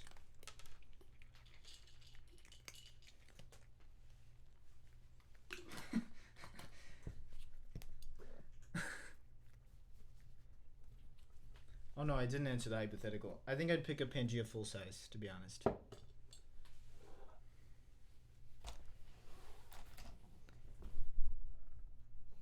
Yeah, I'll upload the VOD to YouTube. Oh, another treat. Okay, you guys get one more treat. Oh, you're so cute, CJ. Jason, you're antisocial.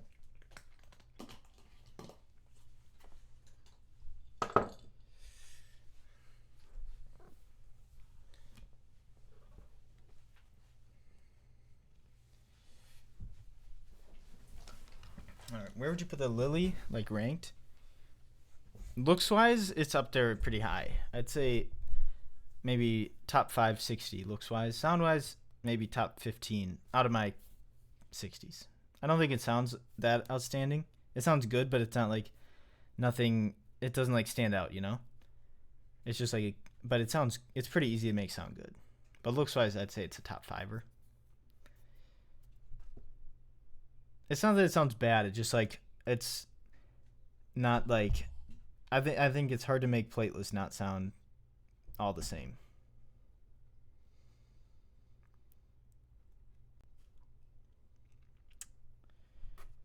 I need neon green, burnt orange, Prussian blue.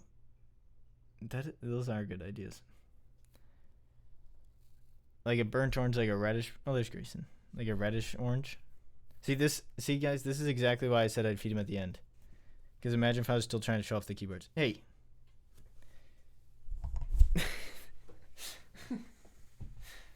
No privacy for Grayson.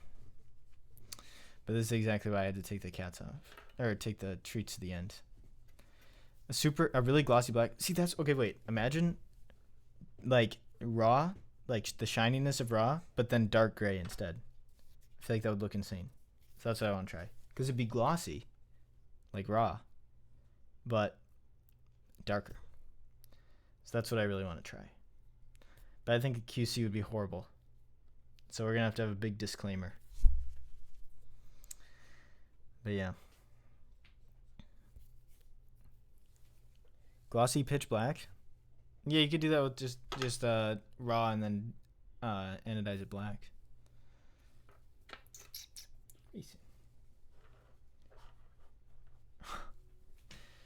All right. Does anybody have any last minute questions? Otherwise, I'm finally gonna end this. This might be the longest stream ever. 3 hours and 15.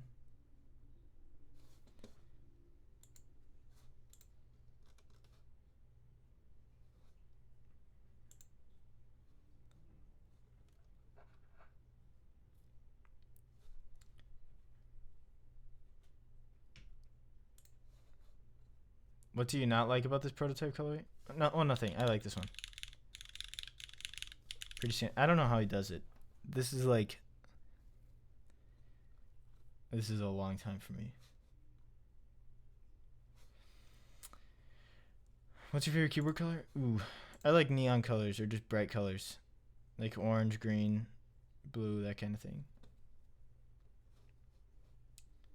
Oh, here. Oh, CG Buen. CG Buen is live. Let's read him. Yeah, I like bright colors for sure the best.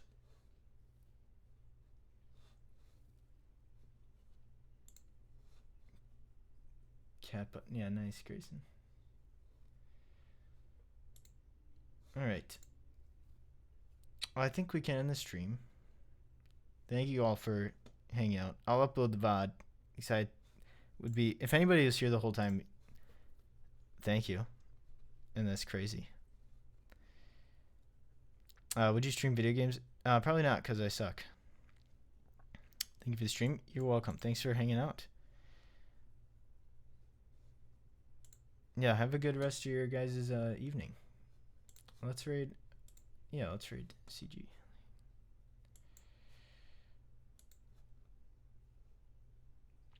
Appreciate you. Thanks for the showcase. Yeah, it was fun. It was a good time. I thought it'd be longer. I was surprised at the end, the Deacon prototype. But yeah.